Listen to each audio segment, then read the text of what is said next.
Jarvis, drop my needle. Hello, this is the hardcore legend Mick Foley, and if you are interested in listening to idiots, you came to the right place. Have a nice day. Woo! That's an attention getter. He's a very strange young man. He's an idiot. What we're dealing with here is a complete lack of respect for the law. Oh my God, he's an idiot. You know, of course, that you're out of your jurisdiction. Personally, I think you're an idiot. But that's the evidence in the car. But I was going into Toshi Station to pick up some power converters. Always like to keep my audience riveted. Greetings, ladies and gentlemen, friends and fiends, and welcome to Free Range Idiocy, the podcast about everything, but mostly just the stuff we like. In an odd sort of way, the first season of Ted Lasso is more Empire Strikes Back. Most everyone agrees that it's a solid banger all the way through, and in spite of ending on a downer, there's still the hope of what's to come. So as we head into Season 2 this week, I suppose it's either A New Hope or perhaps Revenge of the Sith, depending on where you stand with regards to the prominence of Nate the Great, the overall plot. Either way, we're here to examine the second season of Ted Lasso in this episode 255, The Roy Kent Effect. I am your Uncle Todd, and with me, as always, is the man who also left his chosen career at one point for a reality television show, but it was only broadcast once in Albania. He has been my partner in Idiocy for over 2 decades and is still waiting for his residual royalties to clear customs. I give you the man they call him. I'm still waiting for my residuals for this show, damn it. You're going to be waiting a long-ass time. I'm sorry to break that news to you live on air, but I am well aware of the effect of the zero multiplier, so... I was going to say, as soon as I see a couple cents here, I'll be sure to kick one to you just as a joke. Thank you. Do you ever watch like the ESPN? They did a 30 for 30 series of documentaries, but then they did like a 30 for 30 shorts, and they did an episode. It was called Small Potatoes, or was it even a shorts? It might have been 30 for 30, but it was called Small Potatoes, and it was the story of basically how the USFL completely bankrupted itself. Okay. And Donald Trump was at the center of all of that. And during the interview, they tried. I'm shocked. There was a settlement from the lawsuit, and it ended up being something like 33 cents was the settlement check. And they had the actual check, and they tried to present it to him, and he wouldn't take it. Interesting.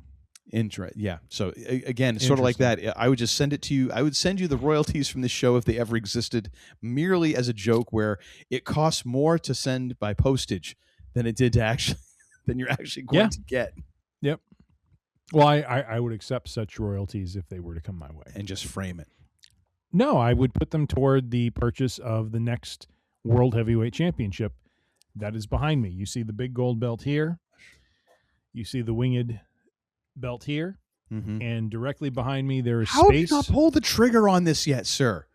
I am waiting for an adequate discount. I am not paying the $500 for that or $600 for that belt. Hell no. But you said it was on sale last week when we talked, and it was down to $420. Yeah, and I decided not to pull the trigger yet. I'm going to wait and see if it goes even further than $420. Oh, you are goes down to $400. Infuriating. You know that? How does your wife cope with you?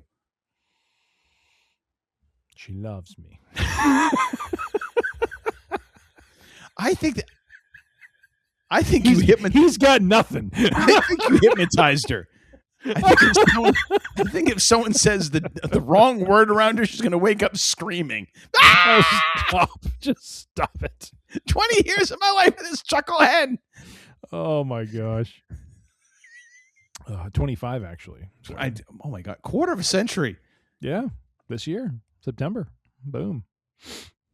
And 2 championship belts, and she's still there. It's amazing. I can't say too much. And the bourbon I and the shouldn't bass have said guitar. I was going to say I shouldn't have said anything because, Anyways, how you doing? I'm good. How are you, sir? How are you doing? I'm fairly well, I guess. I'm told I'm doing very well. The folks here at the home tell me I'm doing great. Are you, end of season 2 Danny Rojas, or are you beginning of season 2 Danny Rojas? I'm somewhere. Let's put it this way. Are you Danny Rojas as he's talking to Dr. Sharon? I'm somewhere between the shower and that first appointment where I'm just muttering into the water pouring down. I love that when the water's coming. He's like, oh, He's speaking, like praying in Spanish. He's like, "You okay, Danny? Trying to wash the debt off of me." And Ted tries to make a joke, and then afterwards he turns around. He's like, "I got nothing." Yeah. Oh my Not gosh. happening. Not happening. No. Nope. All right, so I guess we should just dive into this sucker here, since I think so. We're both fairly compos mentis. So season That's 2, a big phrase for you tonight. I've heard you say compos mentis like several times tonight. Is compass? No, it's copus. No, it's compass. Compos mentis. Are you? Let's look this up. Compos mentis. Compos. Oh, you're right. I thought it was comp. You're right. Okay. Son of a bitch. All right. Excuse me for 1 second. Oh, dear God. You're going to make me start drinking even heavier now. If you're doing that, I'm going to go over to my fridge. Say it one more time.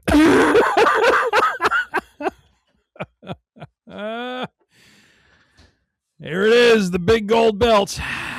Yeah. There it is, the big gold beer. Yeah. Did Savage Ask, win that one? And you shall receive. What's that? Savage did win that one, right? Oh yeah, yes. Okay. This was the WCW World Heavyweight Championship back in the mid to late '90s, and he was I believe, 2-time holder. Okay, I just couldn't remember if he'd won that or if he was just chasing. So, no. So season 2 is very interesting here with Ted Lasso because Richmond AFC has been demoted. They are down in... They were relegated. Relegated, yes, thank you. Which is really something that needs to happen with American sports. As they pointed out in season 1, like, do they just play out, they play out the rest of their season in meaningless games and this and that, and Beer's like, yeah, it's dumb. And it is. It is absolutely stupid. So they are relegated down to the championship, I believe. Yes, I think it's called the Championship Series or Championship League or something like that. Yeah. So now we've got Roy is retired. Jamie Tart is off to Man City, and we're kind of recovering, and we start off kind of in many ways. In a nice way, we're just kind of like rolling. There's no preamble. We're right in the middle of this, and we find out that Richmond is in a series of ties. And we have a lot of different storylines going on here of just like all these things that are happening. And I don't know how deep we want to get into any of these. I'll start kind of just going through these. We got Roy's life after football. He's coaching Phoebe's team. He's working as a pundit. His return. Jamie's life after Richmond with his reality TV, getting basically canned from City. Return to Richmond, acceptance by the team. Sam's life after Jamie, becoming a better player, becoming leader, becoming a lover, and becoming something more than a footballer. Yeah. Here we kind of get like Ted's fallibility, which I think is kind of a big point here because Ted, first season, he's kind of the guy who's making all the right decisions. Like he appreciates people. He kind of uplifts Nate from the kit man to becoming an assistant coach, and he manages to get Roy on his side, and he's working with Jamie, and he's getting the team behind him in the rally and all that, and he gets like the ultimate gut punch of all the stuff that Rebecca's doing to him, and forgives her, like without not having to go and take a night to sleep on it. Like in the moment, decides to forgive her and has a really good reasoning why. Like lays it out. There is this aspect of like, oh my gosh, Ted is basically a saint in season 1. And in season 2, we start understanding like, oh, there are cracks in the armor. The panic attacks that he kind of has been ignoring and hiding take center stage in a big game on TV. And then he basically gets outed to the public via Trent Krim of The Independent, via Nate. He is dismissive of Nate, which is the thing that it's like what Nate does is wrong, but at the same time, you can kind of see where this is birthed. Like he does become dismissive of Nate. Like Roy becomes his focus. He kind of brushes aside the big dog comment when they're trying to figure out what to do with Isaac. And then he like actually physically brushes Nate aside on the sideline to congratulate Roy during a game. we have his whole apprehension of Sharon and counseling and his reluctance to talk with her until he absolutely has to. And then as soon as he's fine, then he's dismissive again until basically he can't deny, like, there's something here I got to deal with. Yeah. So we really kind of see, like, for all of the good things that Ted did in season 1, there is this other layer below that has kind of caused some of this, but yet it's causing all kinds of problems as well.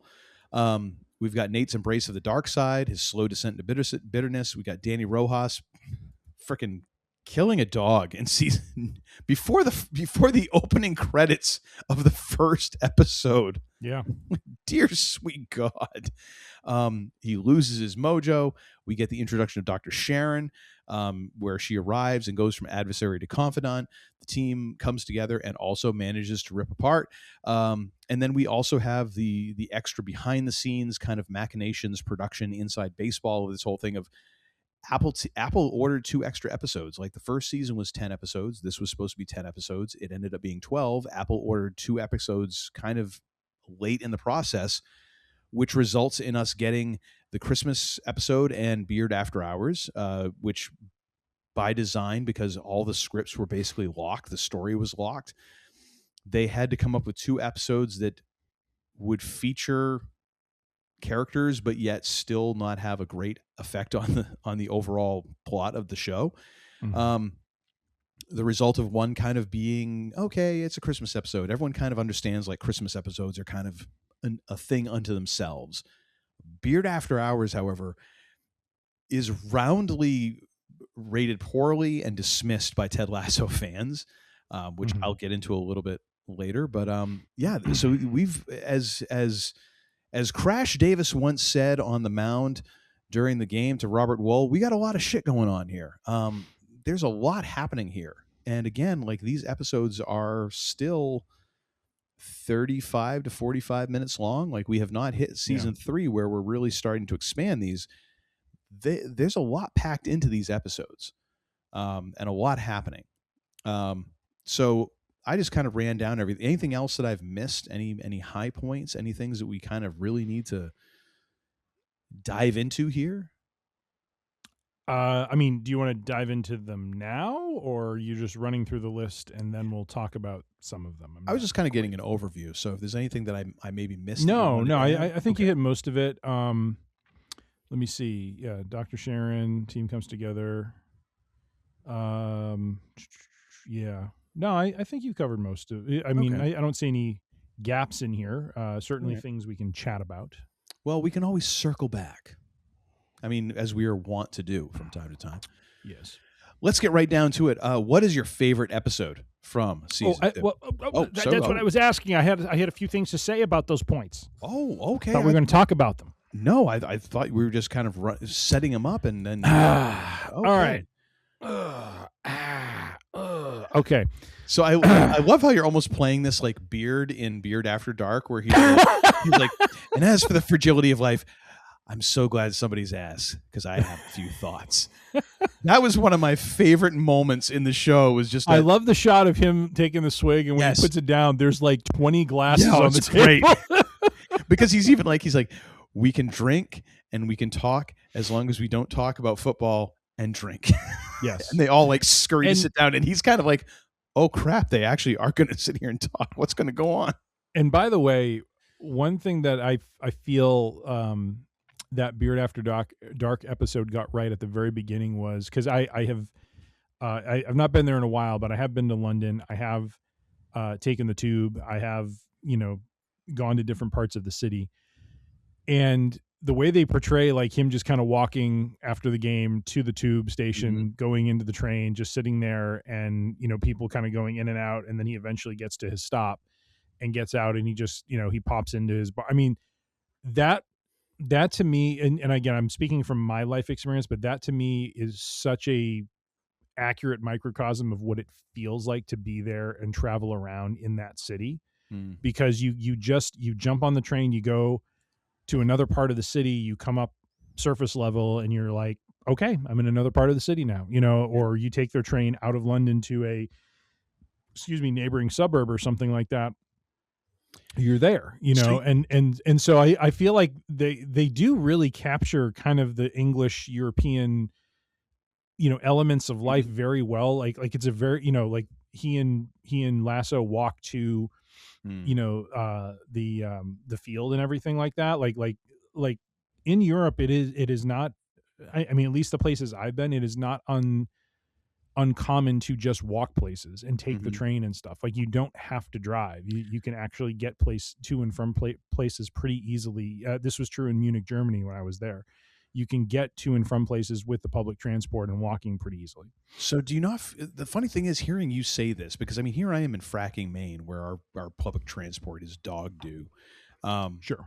I mean, and partly because there's just not enough urban center around here. You know, like Portland is a city by Maine and, you know, north of Boston, New England standards, but it is not a city.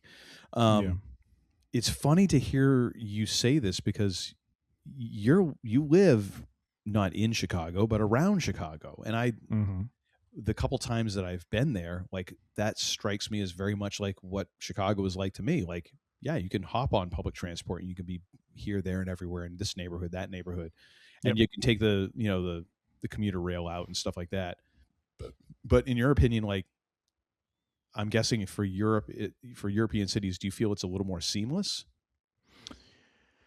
Or is it just kind of the walkability factor? It's probably no different than if I actually, like, if I lived outside of Chicago and I went to Chicago and experienced life in Chicago, like I feel in Chicago you can walk more.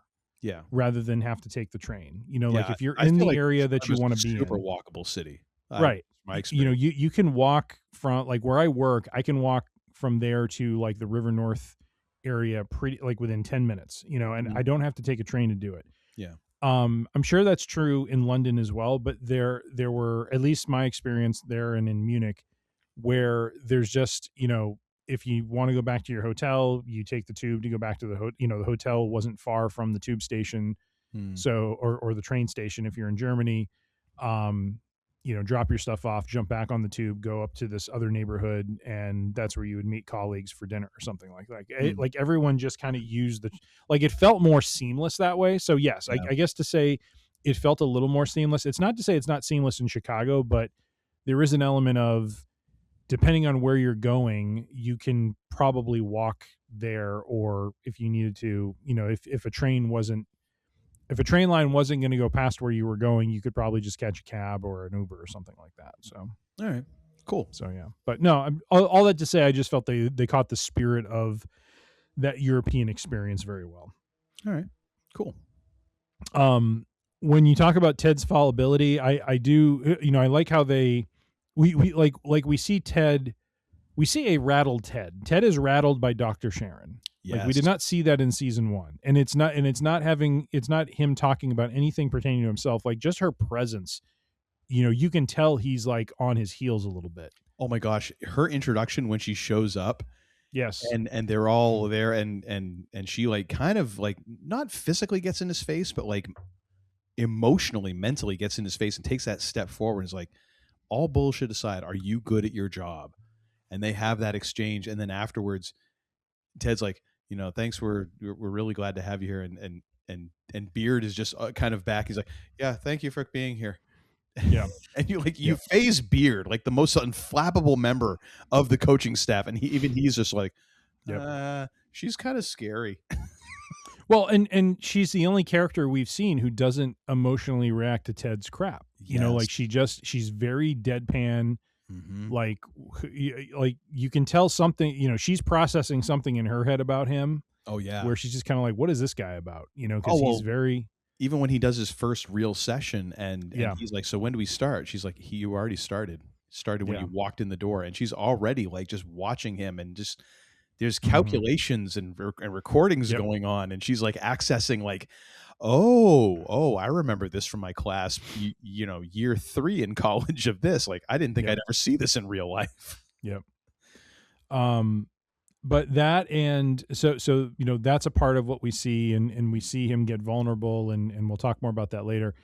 The other part, and I'll touch on this when it comes to like, because I think we have a category called, wait a minute, favorite storyline. Oh, least favorite moment.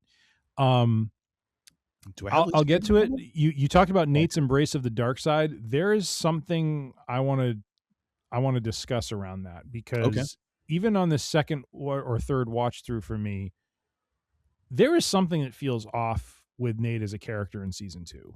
And I know part of it is him dealing with, his insecurities and him feeling less than what he is. But I feel if there is a weakness, like what's becoming apparent to me is in this show that is genuinely damn near perfect, the imperfection in it is something around the setup for what happens with Nate in season 2, because it just feels in some ways out of left field when it starts.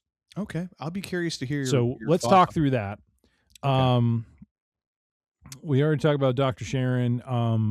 I feel like the team, like by the end of the season, really comes together. Like it's the rips apart part is not, I don't know if I agree as much with that. I mean, I think early in the season, the team is a bit off, but they do seem to solidify towards the end. I think you mentioned this, Jamie handing Danny the penalty kick is, a great sign of what they are as a team and how they operate.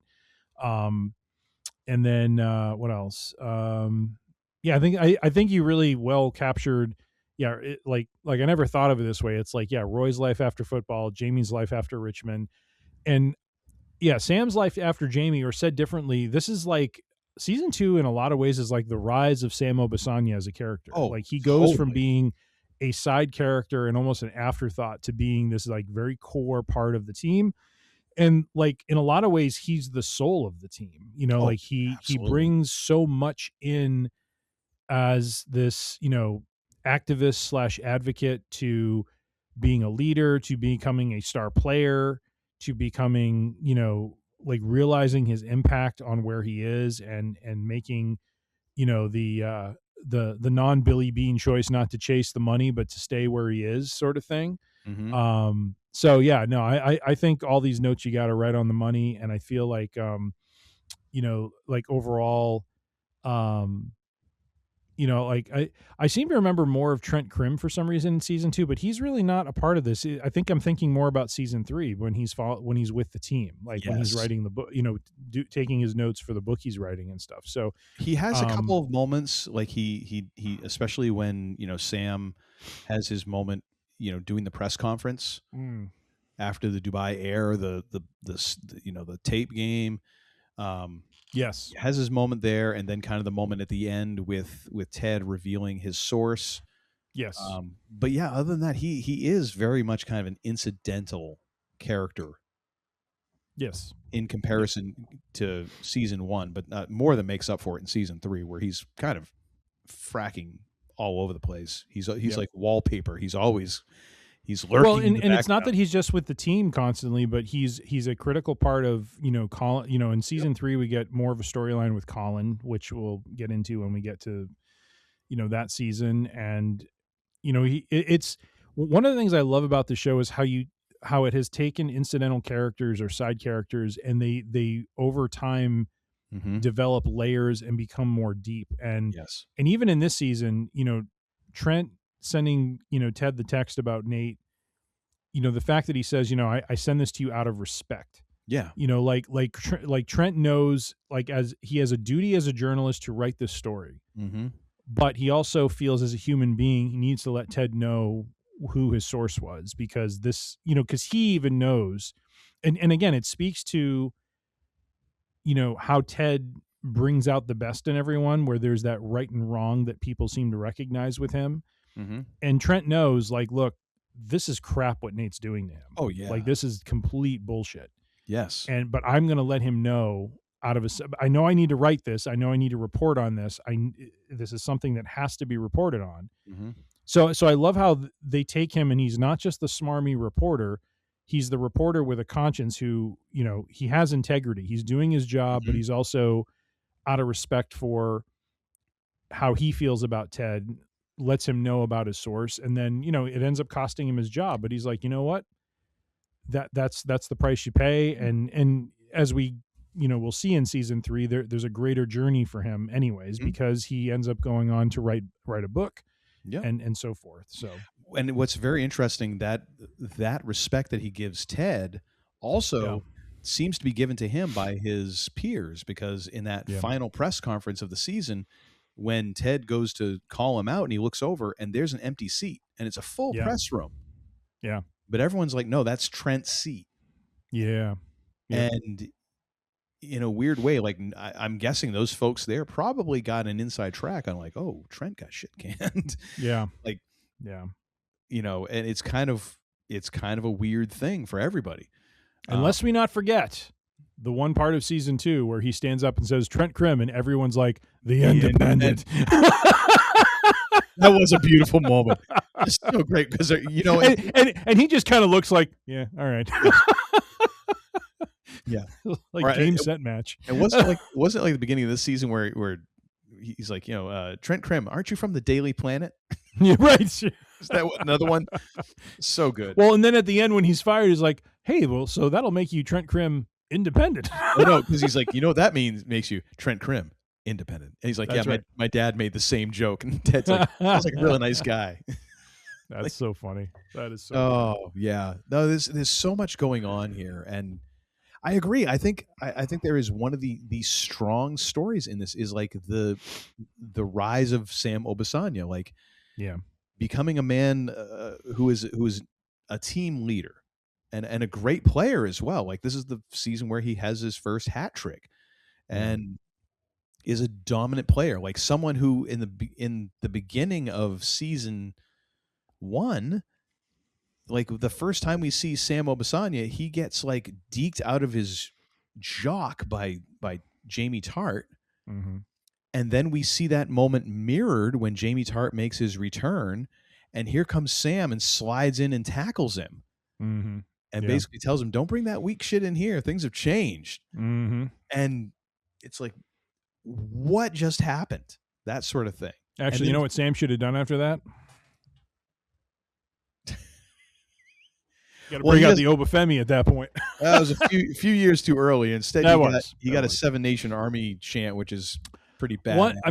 One thing I'll say about Sam's story, and we meet his father in season 3, and great character, great actor who plays him. Mm-hmm. One thing that does bother me though with some of his development has to do with, like I know his dad was trying to.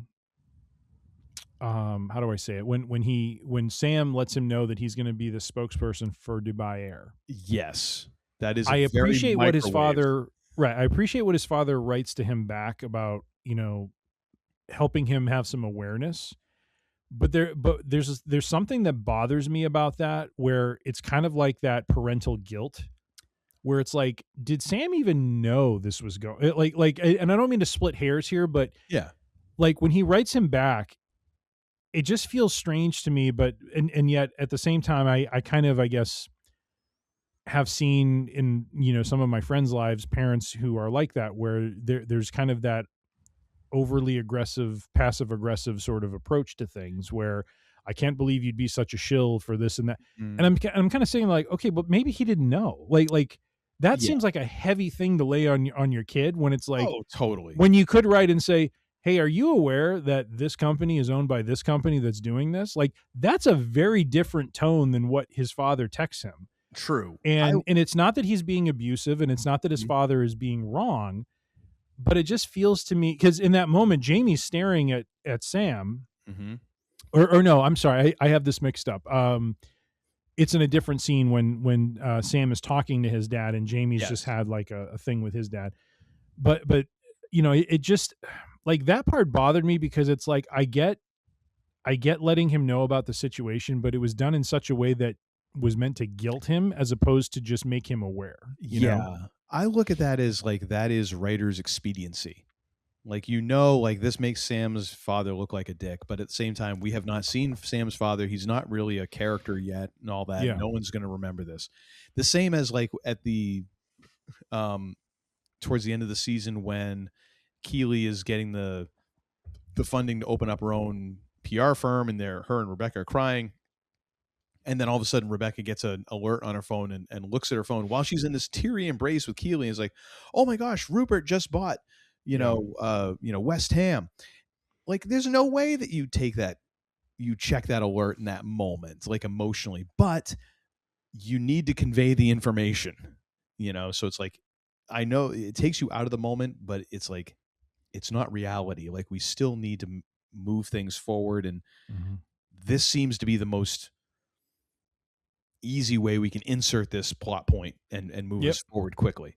So I kind of look at it that way. Like, yeah, oh no, his dad comes off as a complete prick there, but at the same time, it's like we can't have a 10-minute drawn out montage of this. We need to do this quick. Yeah. All right. Well, I didn't mean to drag it out there, but let's move on to the favorite episode, because I wanted to touch on those points, because it's not that I'm looking for nits to pick with the series. I mean, the series overall, wonderful, love it. Would recommend it to anyone, because it is just such a great elixir of hope when you need hope, and it lifts you up, and it raises all boats. But there are some things about it that I think could be done better, and I'm kind of curious, when they get to season 4, do they learn from some of those things? I think some of that is, it's just the imperfection of entertainment. Sure. There's times that you just need to suspend disbelief a little bit more than usual. That's how I look at it. But what is your favorite episode? You're making me go first. I see. Well, I'm trying to be a gentleman here. Well, you're not being a gentleman. You're trying to steal the thunder. Oh my gosh. All right, I'm sorry. I got to stop healing up. I'm healing it up too much. I'm sorry. I'm sorry. Paranoia you have going for you. I know you're going to be at the airport tomorrow. Well, the champ, baby. Champ's got to be paranoid. I appreciate the offer. I will go ahead with my favorite episode. My favorite episode is Man City. When I first saw season 2, this one really resonated, and it's not to dispel the other episodes. I think this season as a whole is a very strong outing all around. I mean, it has its moments where it breathes a little bit, as opposed to bringing the intensity. But this one, there's a lot going on here. We have Dr. Sharon in the bicycle accident. We have, Ted admitting to the coaching staff about his panic attack before the match. We see leads some very interesting confessions by everybody else. Yes. Yep. I especially love Beard. Like I was on mushrooms one game and this and that, and Roy is the one who instantly is like, "This game?" It's like, "Yeah." It's like, "Yeah." Like, I love how Roy is the one who's like, "Oh, I knew you were stoned out your gourd that game." Yep. And then Roy, like, I don't read any of the scouting reports you make. They're boring, and I won't do it. It's like the most Roy confession possible, Yes. So good. I love how they don't. The series never shies away from showing this team and its warts and its difficult times. And this in this episode, the match with Richmond and Man City was hard times for Richmond. Hard times with a 5-0 whooping in a quarterfinal, as May would say, a quarterfinal. Yeah, that was her reaction in Beard After Dark was hysterical. And I love Beard. He's like, "Not now, May," and she's just like, "Okay." And so you go and she goes on. She's like, and as he walks away, he's like, "It was a quarterfinal, a quarterfinal." I mean, it just like you never see May lose her composure, and yet in that moment she does. And it was just hysterical. Oh my gosh! Like the only thing that would have been better is if she just jumped across the bar at him or something. Like, that's the only way that could have leveled up. So good. But we got some heavy shiznit happening in this episode. So after the match. With Jamie's, so we're introduced to Jamie's dad finally. We've heard of him. We have not really seen him. Well, we saw him We saw him at the end of season briefly. Yeah, briefly in the training room as he's screaming at Jamie. Yes, you're right. But here he comes in and he, clearly is drunk and is, putting on a performance for the team, but mostly looking to, angle some access for his buddies to go out on the pitch. Yeah, the only reason he's actually being even vaguely nice, which is awful. Yes. And this all results in Jamie clocking his dad after he has essentially embarrassed him in front of the team. I think the worst part, too, is when he talks about playing with a bunch of amateur, which you can tell how drunk he is, because it's like to go into a locker room like that and call out the whole team, like it's you and the whole team, and you're going to call them amateurs. Well, but here's the thing. Like there is that element of polite society. And in polite society, people are just kind of programmed to like, well, he's drunk. Not gonna step over that line, even though he's stepped over that line. Yep. What I find really interesting, and I didn't really kind of process it until this viewing here this past week. The two people who actually react, everybody else is dumbfounded with how to react to Jamie's father and what happens. The two people who react quickly, Beard and Roy. Yep. The two people who you kind of understand, especially after season 3, when we get Beard's backstory, like the two people who have stuff in their background, and it all of a sudden makes sense that Beard is the first one to grab Jamie's dad and yeet him out of the locker room, and why Roy is the first person to respond and just go to Jamie. And well, that's the most shocking part to me is Roy. Yeah. Like I did not see shocking, that but coming. then it makes sense in a way. Well, so my interpretation of that, having watched that episode a couple times now, is in a lot of ways I think things click for Roy about Jamie. Like he looks at this and he sees what Jamie has had to put up with and live through. And he understands why now Jamie is the little prick that he is, because he's had this father who has basically made him feel about this big. And so, Jamie has to go and try to make himself more than that. Yep. And so it was absolutely shocking to me when the very first time I saw this episode, when Roy goes and not only hugs him, but then Jamie just breaks down at that point. Yeah. Like that was not at all what I was expecting. But it was so well done. And it was such, and I think the like, this is, to me, this is the payoff of the way they built these characters. Again, we talk about this with movies, we talk about this with books, we talk about this with wrestling. Character is so important, and you get these great moments because you've invested time in building the characters toward that moment. And Roy and Jamie being two opposites who have always been at odds with each other, who were, competitors and so forth. And we get this first step toward them becoming, more than that, because Roy is not going to let Jamie be alone. He's going to embrace him. He offers him support and acceptance.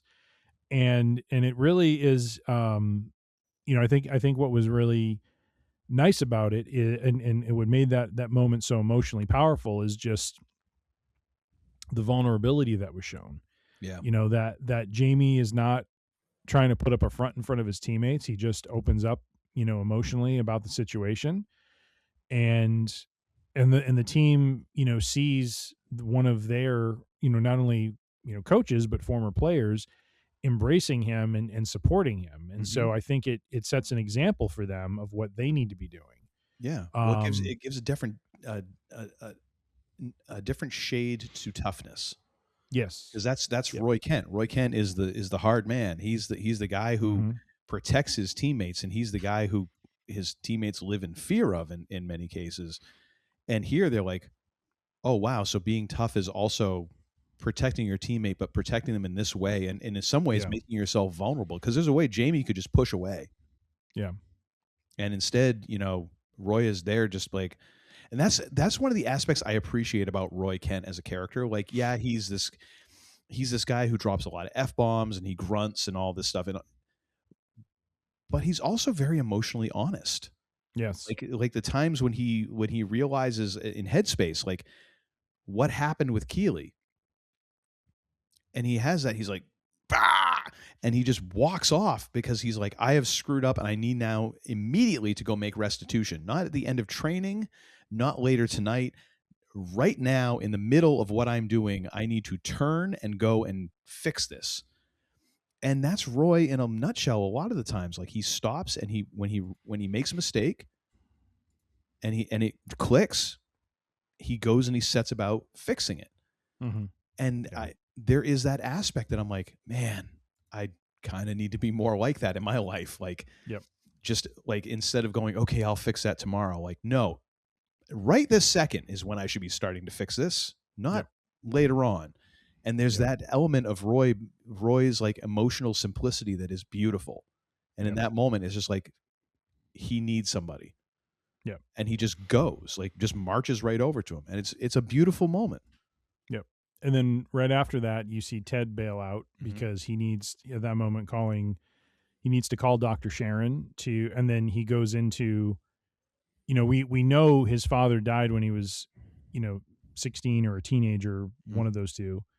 But this is the first time we hear about the fact that he dies from suicide.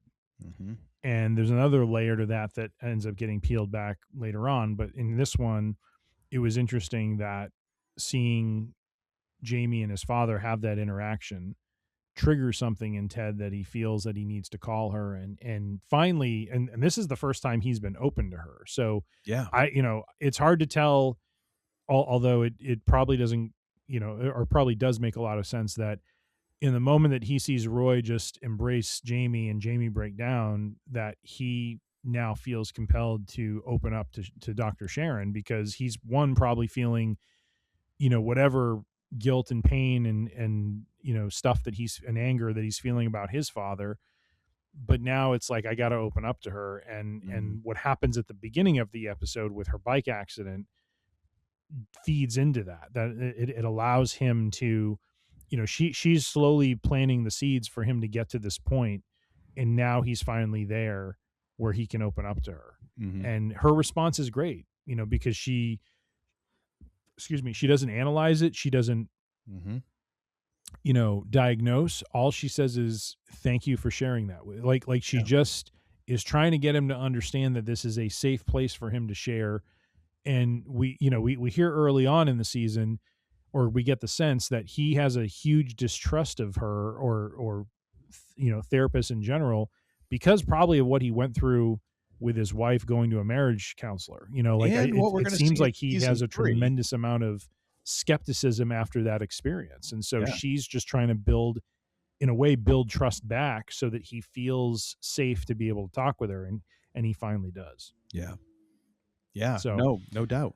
Amazing episode. The other part of this is, Rebecca and Sam discover they are one another's banter interests. Oh my gosh, it's so good. My wife is not a fan of Sam. It was weird. It's weird, but to me it was weird because chemistry there. I see a weird, very weird chemistry, but it is chemistry. Like, I'm like, if they had gone with this, I could see it. 100%. And it'd be very odd, but in the moment of watching this for the first time, it just felt a little bit out of nowhere, even though we could see it coming.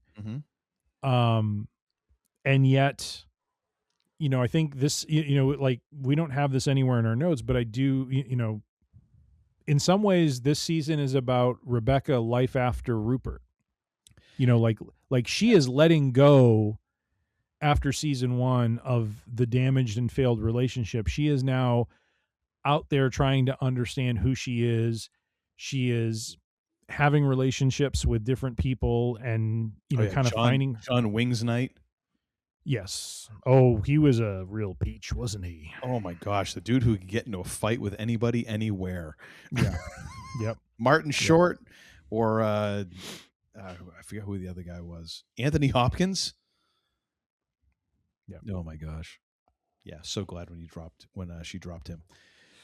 But I agree. Yeah. And it's, that was kind of, I think it's the episode after this, No Weddings and a Funeral, where you can kind of finally see her be like, after it, because Beard After Dark comes after. Oh, that's right. One. Yeah. But it's kind of that like, and so this is how I deal with this. Yeah. By the end of that episode. And the most important part of all this at the very end, Okay. Beard ventures off into the night. Bird by bird. Bird by bird. Not that bird. All right. So Man City is my favorite episode. Sir, what is your favorite episode? I'm going with Rainbow. I mean, good one. Good call. So good. We get a whole bunch of background on Nate. We get Rebecca and Keeley helping him to try to be assertive because he wants to get this reservation. He wants the window table at a Taste of Athens in Tooting. And can I just say the whole back and forth between him and Rebecca when she's going through, when he talks about wanting to get a seat at a restaurant and she's going through all these like highbrow restaurants, and he's like, and I don't have the right name here, but it's like the Athenian Village. No, a Taste of Athens. Oh, a Taste of Athens. Sorry, the Taste of Athens. Huh? Yeah, in Tooting. And she's like, and the way she says, you can't get a restaurant at a place in Tooting. And then she's like, oh, it's simple. I'll just buy the restaurant. And you can tell she's just like, that would be the quickest way. I could write a check right now. That's right. That's right. That, from the Ruta to the Tuta. and then like the role playing going on when like, you know, he's you know, Keeley calls him by the wrong name at first. He's like, oh yes, it is. And she's like, no, and try again. And she's like, no, you covering Kestrel or whatever. And she's like, holy shit. And Keeley's like, yep. And then we get kind of Rebecca revealing like this trick that she has to kind of feeling her power. And you see Rebecca, Hannah Waddingham, this 5'11", you know, beautiful blonde towering figure, just do this thing where she does this and she's and Keeley, and just the look on Keeley's face, and where she's like, F me, can we invade France or something like that? And I didn't catch that for a couple times until I had the volume up. I think I had the captions on, and I was like, one of my favorite things through all 3 seasons is Rebecca and Keeley and their relationship, because Keeley is just right on board and is like, everybody needs a Keeley in their life, someone who is just a cheerleader for them. And Keeley is like that for Rebecca. Just like, oh my gosh, here, just let me put you on this pedestal. You don't even need the pedestal because you're already almost 6 feet tall, but here, have a couple more feet of height. And just the look on her face of just like admiration. Like Nate is kind of like scared, and Keeley's like, I'll follow you anywhere. It's creepy and yet wonderful. We get Ted convincing Roy to help with Isaac, where he interferes in his kebab place, goes to his church. And Roy has that great line there, well, this place is ruined now. We get the great scene of Isaac going to Roy's childhood, like, you know, soccer pitch underneath some freeway somewhere, and kind of getting out of his shell, which previously to that is one of the best single moments in Ted Lasso, is when they're walking along and Ted texts Roy, and then the phone lights up and Roy's just standing there, and both Isaac and Ted are just like, like scared out of their skin because Roy Kent just appears out of the darkness. I love that, just for no apparent reason. And then we get Roy going through his entire thing of leaving the studio, and we get this, you know, this whole thing is like so inwoven with, you know, rom-com catchphrases and everything else. And, you know, so Roy leaves the set and has to find his way, the entire sequence of Roy finding his way to Nelson Road and then walking out onto the pitch. We get, you know, then this perfectly timed with this dissonance in the Rolling Stones, you know, she's a rainbow song, which I figured was like, oh, this is a post-production thing. No, that's that's the actual song. Like that moment of dissonance, where they time it to like, you can see Nate kind of freaking out a little bit. Like that's the actual song. I'm like, oh, that's gorgeous that you took this entire thing and kind of retroactively worked it to this. Just such a great, solid episode of kind of. By the way, moving. I do want to mention. I do want to mention. I think it was appropriate and telling that the way Nate makes himself feel big is to spit at himself. Yes, it's so self-loathing. Yes, So like like self-abusive. Well, that, and you see why there is, and again, some of the stuff with Nate is a little, I don't know, it feels a little uneven, especially when you see what happens with him and his dad in season 3. But his dad is just this very dismissive, very hates everything. just no matter what Nate does, it's never enough sort of attitude. But it gives us some context for why he feels the way he feels about himself, and why he would hate himself in a way, why he is very meek and, in some ways weak in the way he reacts to things.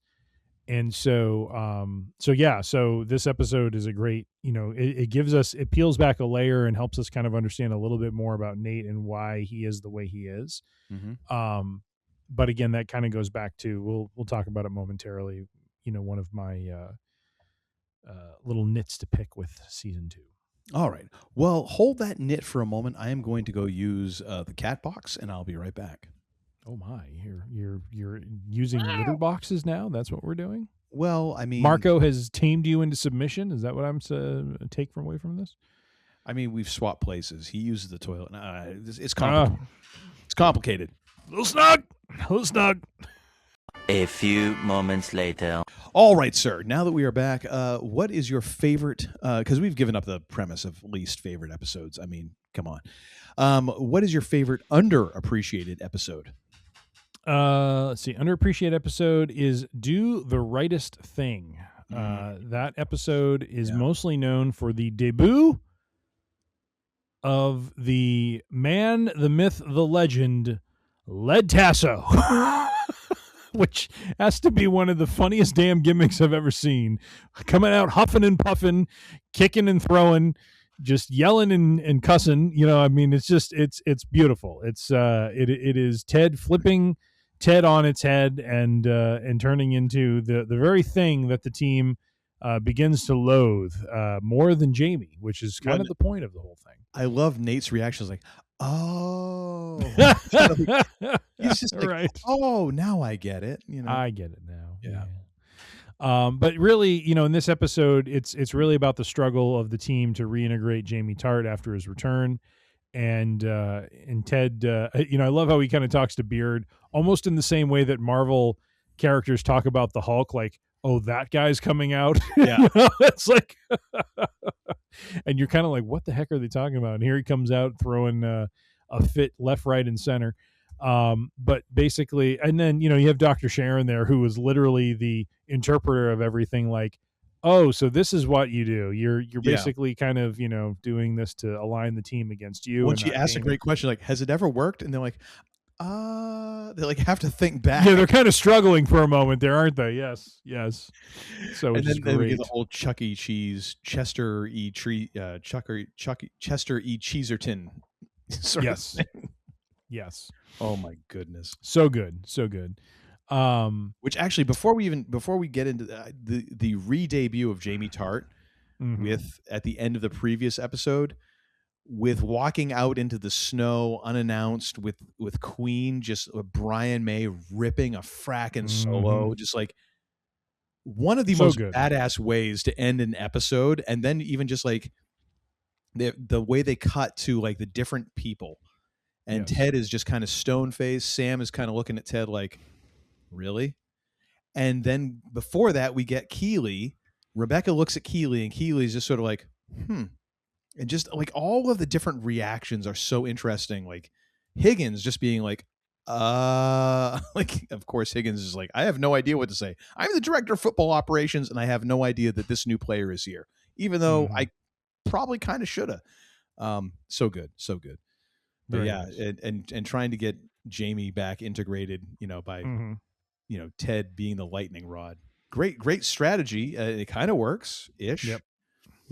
And then the other part of this that plays out that I think indirectly helps Jamie reintegrate into the team is what happens, and we talked about this already, where Sam starts out as Dubai Air spokesman, but after learning about their parent company and how it's destroying, Nigerian, shores and the environment, refuses to endorse them. And it's Jamie who steps up first to, stand alongside him in that. And, and makes the comment about, we all have to go out with the same kit because we're a team. Yeah. Which question for you. Yes. The thing is, like, there's part of me that thinks like, okay, Jamie is definitely trying to kind of get in people's good graces, and he's like, he's like in an opportunistic sense. Yeah. But yet Jamie is also very much kind of like Boo the simple farm boy. So it's like, yeah, there is that element of like, yeah, this is the right thing to do, I'm going to do it. Yep. Sort of thing. Like, I'm where do you fall on that? Because I kind of waver a little bit, even though I kind of want to believe the best about Jamie. He's still exhibiting some opportunistic prick sort of tendencies there. Well, I think what differentiates this from, other opportunities for him to kind of, ingratiate himself with the team is, yes, in a way he's being opportunistic and stepping in and aligning with Sam, but he's also, he could have very easily dismissed what Sam was trying to do, but instead stands by him in the name of, we're going to go out there as a team.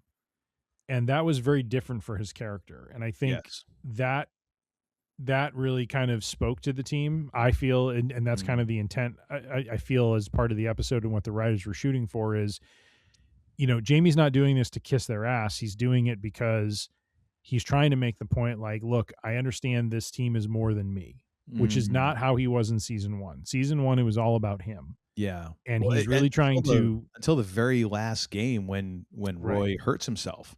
Yes. Like there is that little bit of recognition between that and the moment on the bus when he gets the note from Ted. Yep. I like to think there's a line there, but I was just curious if you have any of those like niggling sort of like, no, he's really being an opportunist, or if I'm just no, I mean, I understand the sense of that, but I do, when I look at it and rewatching it here, for the third or fourth time, I'm just kind of like, no, I get it. It does seem opportunistic. It does seem like he's just kind of, using a moment to ingratiate himself. But I also feel like too, like, what else do they want him to do? Right. If he wants to be part of the team and he's professing, guys, here's a way, for us to stand together, with, Sam kind of being the spark behind it. I think it's a way that he's earning his way back in. Yeah. As opposed to the coaches forcing the team to take him in. And it's very okay, sorry, go ahead. No, I was going to say, and then it has a major effect when they go out on the field, because they're basically, when they remove that and everything that happens between Rebecca and whoever the Cerithium oil dealer is, or the Dubai Air oil, that whole thing. Oh my gosh. But yeah, no, Sam Obasanya, like the perfect, like the guy only has like 2 spoken lines in the entire thing, and yet you're like, that prick. Like he just has that air about him where you're like, oh, I just kick him in the ass. Yep, basically. Yeah. The other thing I want to mention about this episode is the debut of Nora. Yes, Sassy's daughter, who I gotta say, I don't know, I need to look up who that actress is. She is amazing in that role. Oh my gosh. She is so good in that role. Can I just She tell gives you? Rebecca such shit Can I when just she tell tries you? to do like the little girl, like, tea thing. And basically it's like the first couple rounds, it's like, yeah, you abandoned me and my mom, and I'm going to give you some crap for it. And then all of a sudden it's like, okay, we're good. Now let's go do like adult things together, sort of thing.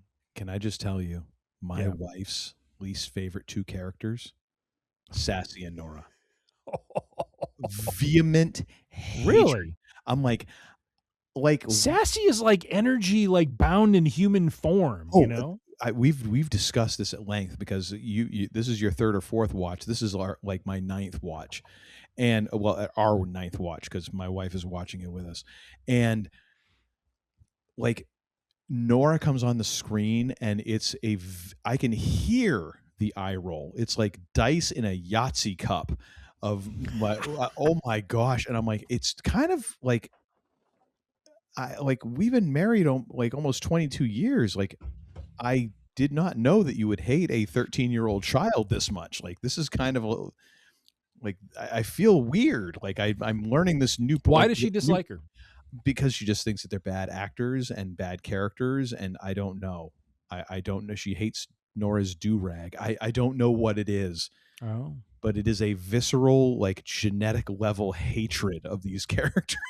Roman Reigns level hatred? Is that what that I'm Yes. here? Wow. Yes, like they have go away heat with her on a serious level. But at the same time, like I do appreciate the characters. Like I mean, Nora is not the greatest, actor, but at the same time, like I don't know, like if she got picked up and was like, "Hey, I'd never acted before, and here I am tossed into this role." I don't know that they serve the purpose. Like they're not A level characters, so fine. Sure. But yeah, no, I do appreciate like how her kind of that teenager sort of energy. Yeah, it is fantastic, because it does really put Rebecca on her heels, and it surprises Rebecca, which is so legit when you have teenagers, because teenagers do surprise you. And I think that is an awesome thing. I think it's one of the things that should keep you young is when you're, teenagers make you go, what? Yep. That's great, but yet we're kind of conditioned to think that it's not, like, oh, everything should be planned accordingly. Mm-hmm. Another element of this episode I think is great is just another undercover, like, favorite relationship of this entire series is Roy and Rebecca. Like their dynamic is so interesting to me. Like between when, is this where he tells her like how she should be shooting for someone better than who she's with? I can't remember if it was this episode, but I actually think it was previous to this. Okay. But this is when they're walking and talking, and he kind of encourages her, like, we didn't need a parade every day. Like, they just want to be doing stuff with us. And that's when he's like, Phoebe, you want to go to my podiatrist appointment? And she's like, yes, I do. And that's when Rebecca is like, hey, you want to go and shadow me at my job? And Nora's like, yes, And so, I mean, there's just those cool moments where and it kind of, made me think as a dad, like, oh, how have I shared like my just what I think is boring everyday life with Kaylin and stuff like that. And wins and losses, but this hey. is the debut of the boss ass bitch moniker, by the way. Oh my gosh, that when she's dictating the email and like translating what Nora's saying, you sad pedo. I'm just like, oh my, it's so good, so good. And then at the end of the game, when the guy's texting her or calling her, and Rebecca's points to her and is like, and everybody knows what side of that screen that's the hang up side. Mm-hmm. It's like, boss ass bitch. I'm just like, that's right. That's yes. Right. And that's when I usually turn to my wife. I'm like, how can you hate that character? Like, seriously, how can you hate her? Yeah. She's awesome. Well, and it's interesting too how she, in a lot of ways, motivates Rebecca in a certain direction, through her youthful reaction to those sorts of things. And so for me, this is, to me, it's an underappreciated episode, not so much because of like the rating it gets, but more, I think people remember this more for Ted Lasso than anything else, because it just kind of stands out. But it has, other, very positive and very impactful moments, that I do feel move the season and the narrative forward. So, well, it's also like it's the team coming together, because even after like the press conference and Sam is like, we lost and this and that and the other, and everyone's celebrating. They're like, we broke the tie tie streak, right, which is great. Oh my gosh, it is so many lovely moments in that. Like even the very small moments of like they're all going to take the picture with Nora, and they're just about to take a picture, and Keely's like, hide your beers, and they're like, oh yeah.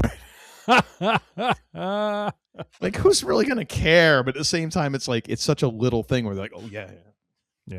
And again, because Keely said so, and they're like, oh well, we got to listen to Keely.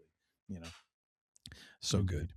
Before we get into yours, can I just step away for just a moment, just a quick moment? Sure.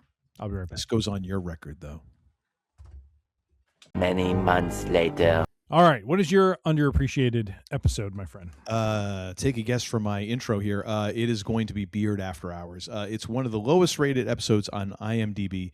However, I have a soft spot for this one for a couple of reasons. First and foremost, because from a character standpoint, I feel like the implication here is that this is like 30 to 40% of Beard's nights and days when he is not involved with the team. Like, he is just getting into weird crap.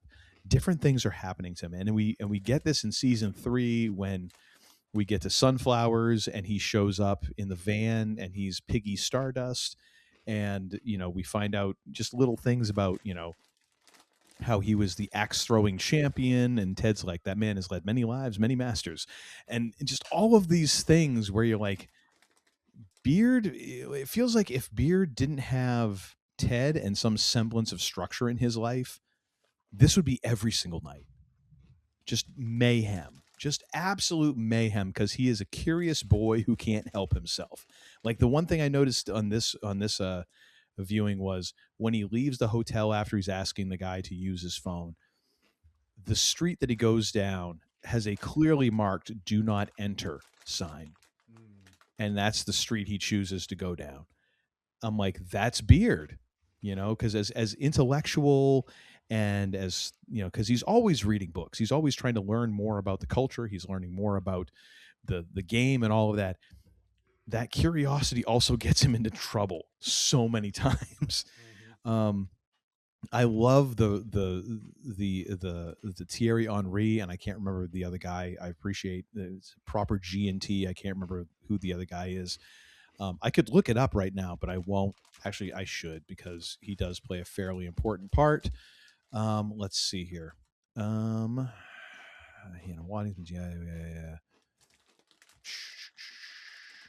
Oh my gosh, is this really Gary Lineker? So he would be the G in the G&T, and Thierry Henry would be the other. Just the fact that they keep popping in and pop in and out of this, like, they're talking about the game, and then all of a sudden they're talking to Beard through the TV, or they're showing up in like the crappy tunnel where he's about to get into a fight with James Tart and his two little hooligan friends. I'm assuming Bug and Denbo. And they're like set up on this like card table with trash around them, like it's still their desk. And then at the very end, they're at the club and all that. Like, I just love that running gag throughout this.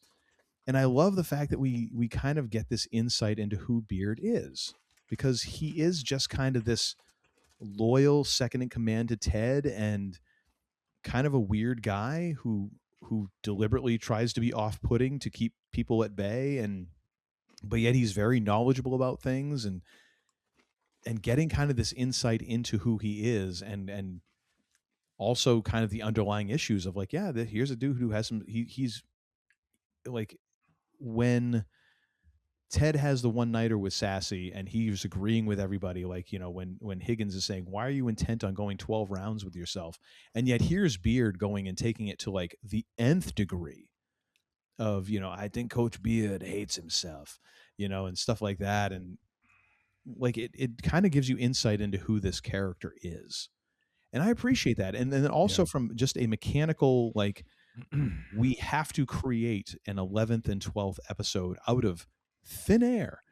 I so appreciate this from a standpoint of like, what is a story that we can tell that is not going to affect everything else, and coming up with this. Like, this is a very inventive concept, because it essentially rotates around Beard and the 3 fracking soccer hooligans who hang out in the pub.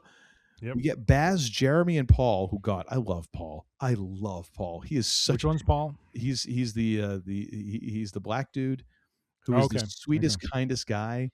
And when we get to season 3, when he's like, he's talking, they're switching jobs and stuff, and so he's switching with one of the other hooligans, and so he's criticizing. He's like, I like being me better. Like, it's just this thing. Like, he's just so positive.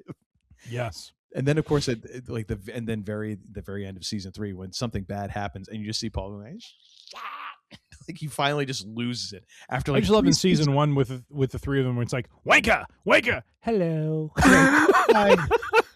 It's so great. I love his character. But I mean, the fact that it rotates kind of around their adventures, like it kind of becomes this thing of like these 4 dudes, and you've got Beard using Declan McManus a little bit of, and it's Elvis Costello's name is what he's using, and they go to Bones and Honey and all the shenanigans. I just love that, and I love the fact that we kind of get this little story arc with those 3 hooligans where they finally get to go to Nelson Road, and they get to be on the pitch, and I'm like. Well, I love the guy that Beard sends him to, where he's just like, Renee, hello. Yeah. Like he's like the crypt keeper, keeper, you know, sort of thing. Walk this way, and I'm like, oh my gosh, this is such like if they all start walking exactly like him, and we get a full on Young Frankenstein quote, like that'll be great. And then they get to the lights going. It's like, is this heavy? He's like, no, it's Nelson Road. It's just fracking phenomenal, and we get 3 Queen references. In as far from by my account, we get "We Are the Champions," we've gotten "Fat Bottom Girls," and we got "Tear It Up." I mean, chef's kiss. I believe they hold the record for the most musical cues in Ted Lasso, and God willing, we get "One Vision" in season 4 because to me that is one of my favorite Queen songs. But I mean, it's just like a great little. It's a great little yarn. Like when I talk about some of what happens with streaming now, where we don't get those weird, kind of self-contained episodes because you only have 10 or 12 or 8 episodes per season. You don't have 20 or 22 to fill. You don't start coming up with these little weird things that give you an excuse to talk about these other characters. Like this gave an excuse to just have this one-off with these characters who don't normally interact. And it was great. I maybe people don't love it because it's not regular Ted Lasso, but I also feel like they did a great job in the way that they presented the opening credits, with a completely different take on the theme song to kind of tell you like, oh, and this is not going to be a normal episode. I love that. I love everything about this episode. I think it's criminally underrated, not just underappreciated. It is criminally underrated and underappreciated. And, the first time I saw it, I mean, I had the same reaction as I think a lot of fans had, which is like, why is this here? I don't understand this. I want to see Ted and the team and all of that. And yet now watching it 2, 3, 4 more times, you're kind of like I look at it now, like, to your point, this is a great background context building episode. Like you get to go deeper on Beard, you get to go deeper on a few other characters, and it just it fills in some holes, if you will, of the like honestly up to that point we didn't really have a lot on Beard and Jane. No, I mean, it was always like a side gimmick that was going on. Well, I love that Jane is a character who she's a writer on the show. Oh, is she? Okay. Yeah, and they just kind of, she's like an incidental character. I love that, and I love the fact that Leanne Bowen is a producer on the show. Phoebe's teacher is Mrs. Bowen.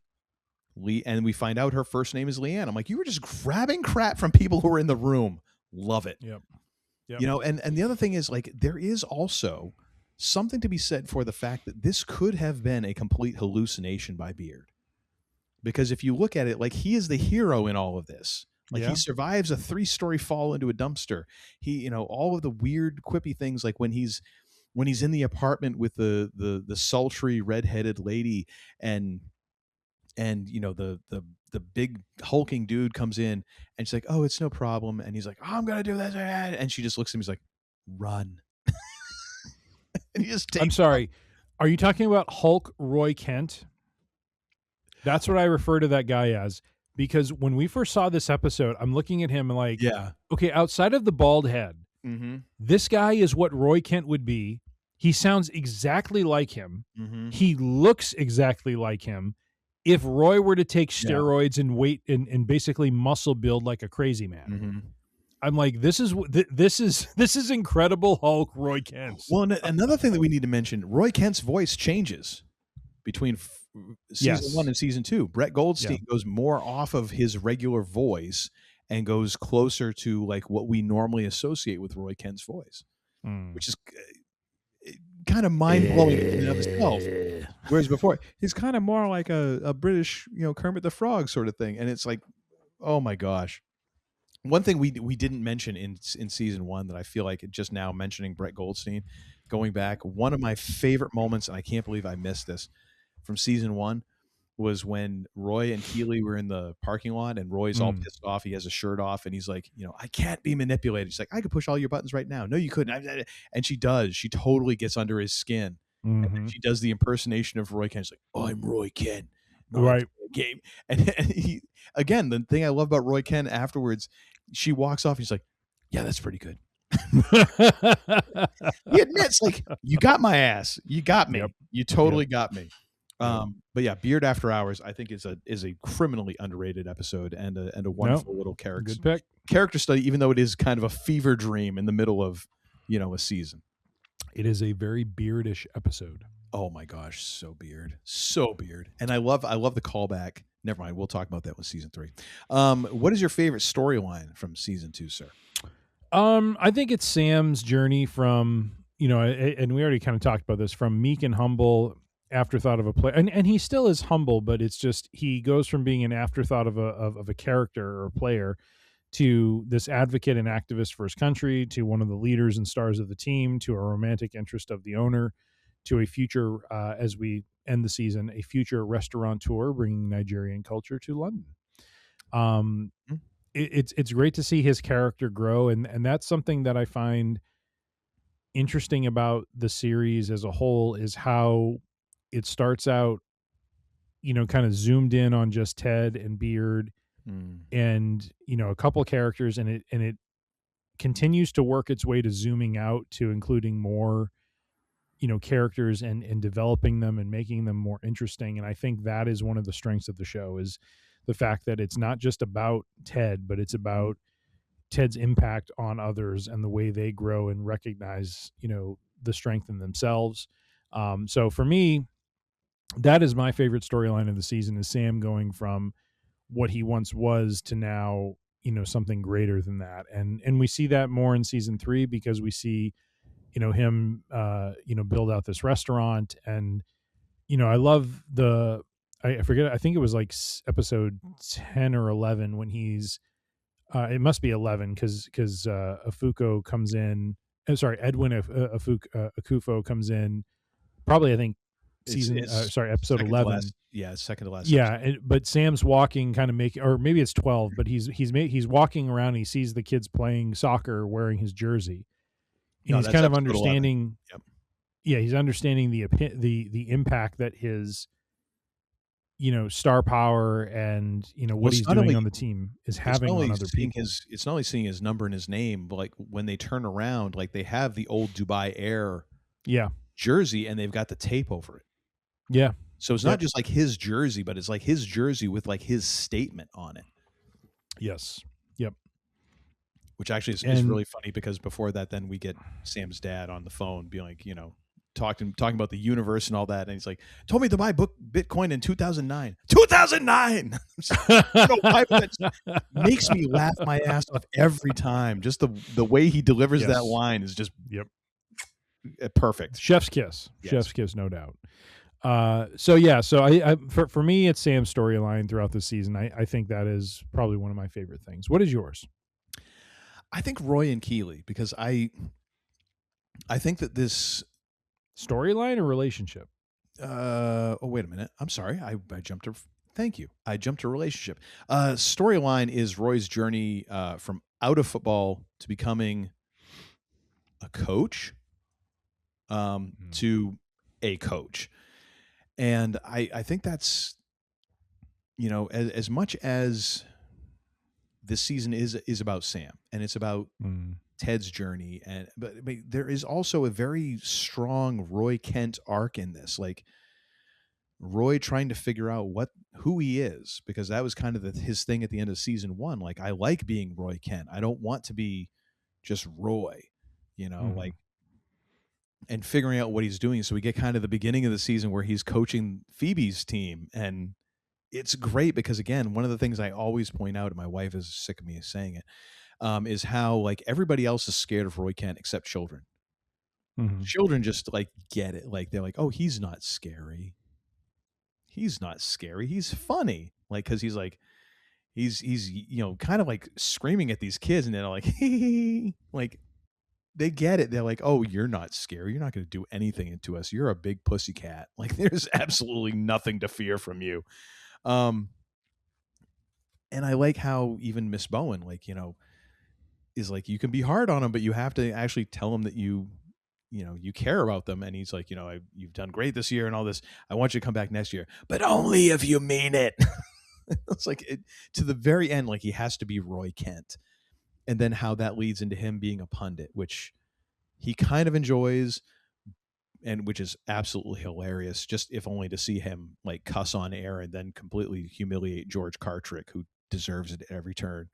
I'm like, oh, isn't that when you got drunk driving, George? There's a medication, right? The same one that made you piss your pants. That's right. Which we then get at the very end of, I think toward the end of season 2, where the host is like, I miss Roy. Yeah, so great.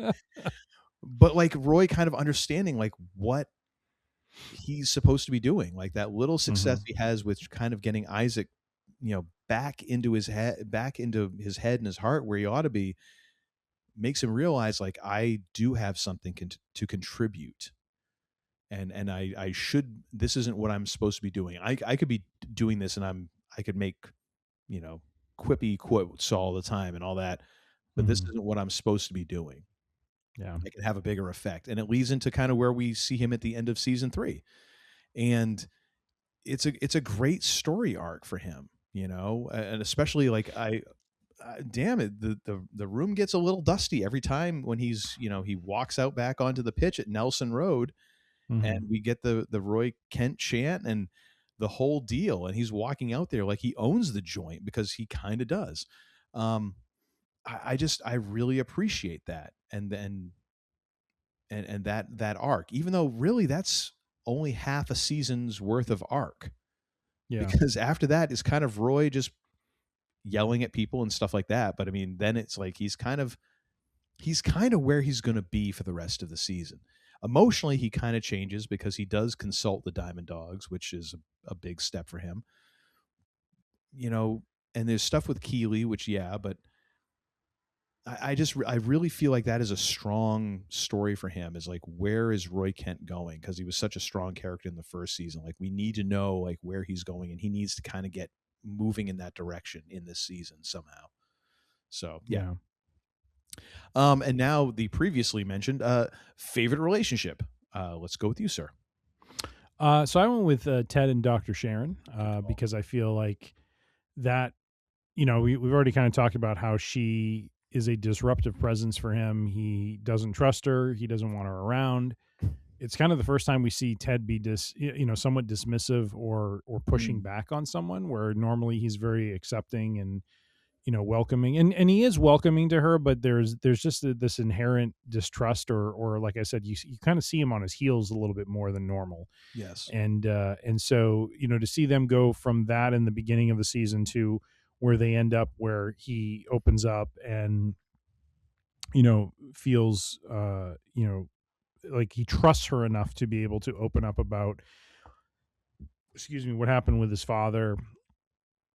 And just the way that, he finally comes around to the idea that she's his ally, not his enemy, and is able to, kind of get some things off of his chest, which is, inherently kind of tied to him maybe improving and not having the panic attacks in the way that he used to. And so, I think the relationship between Ted and Dr. Sharon was key this in this particular season, and is really kind of a way for that character to move forward, away, because to me it's like to keep going.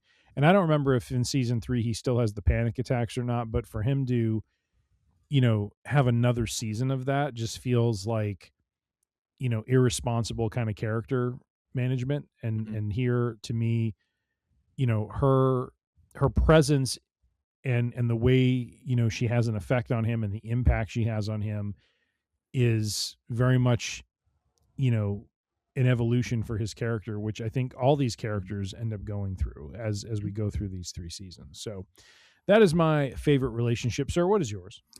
I'm going to go with Roy and Keeley, because again, it's the thing where we see these characters at one spot at the end of season 1, and like, oh, and Keeley's there to support him, and Roy is, he's probably done and all that, which is great in that moment.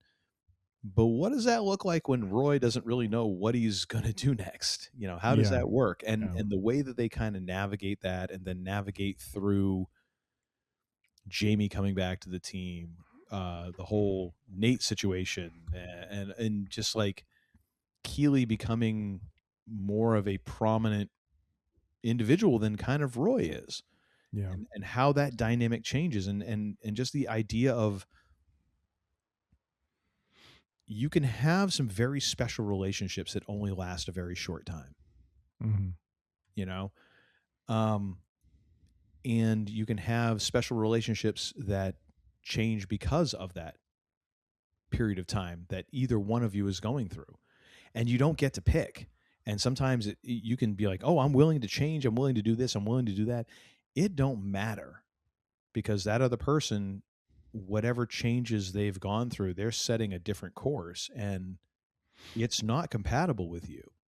And it's this awful thing, but yet it can also be a beautiful thing, and it's that thing in life that it's like, there's not much you can do about it except just kind of roll with the punches and hope that things kind of go your way. And yeah, like the whole thing with them in the photo shoot, and Keeley kind of getting her PR firm, and then at the end of the season there's just this doubt where there wasn't at the end of season 1. At the end of season 1, you're like, oh no, these two are rock solid.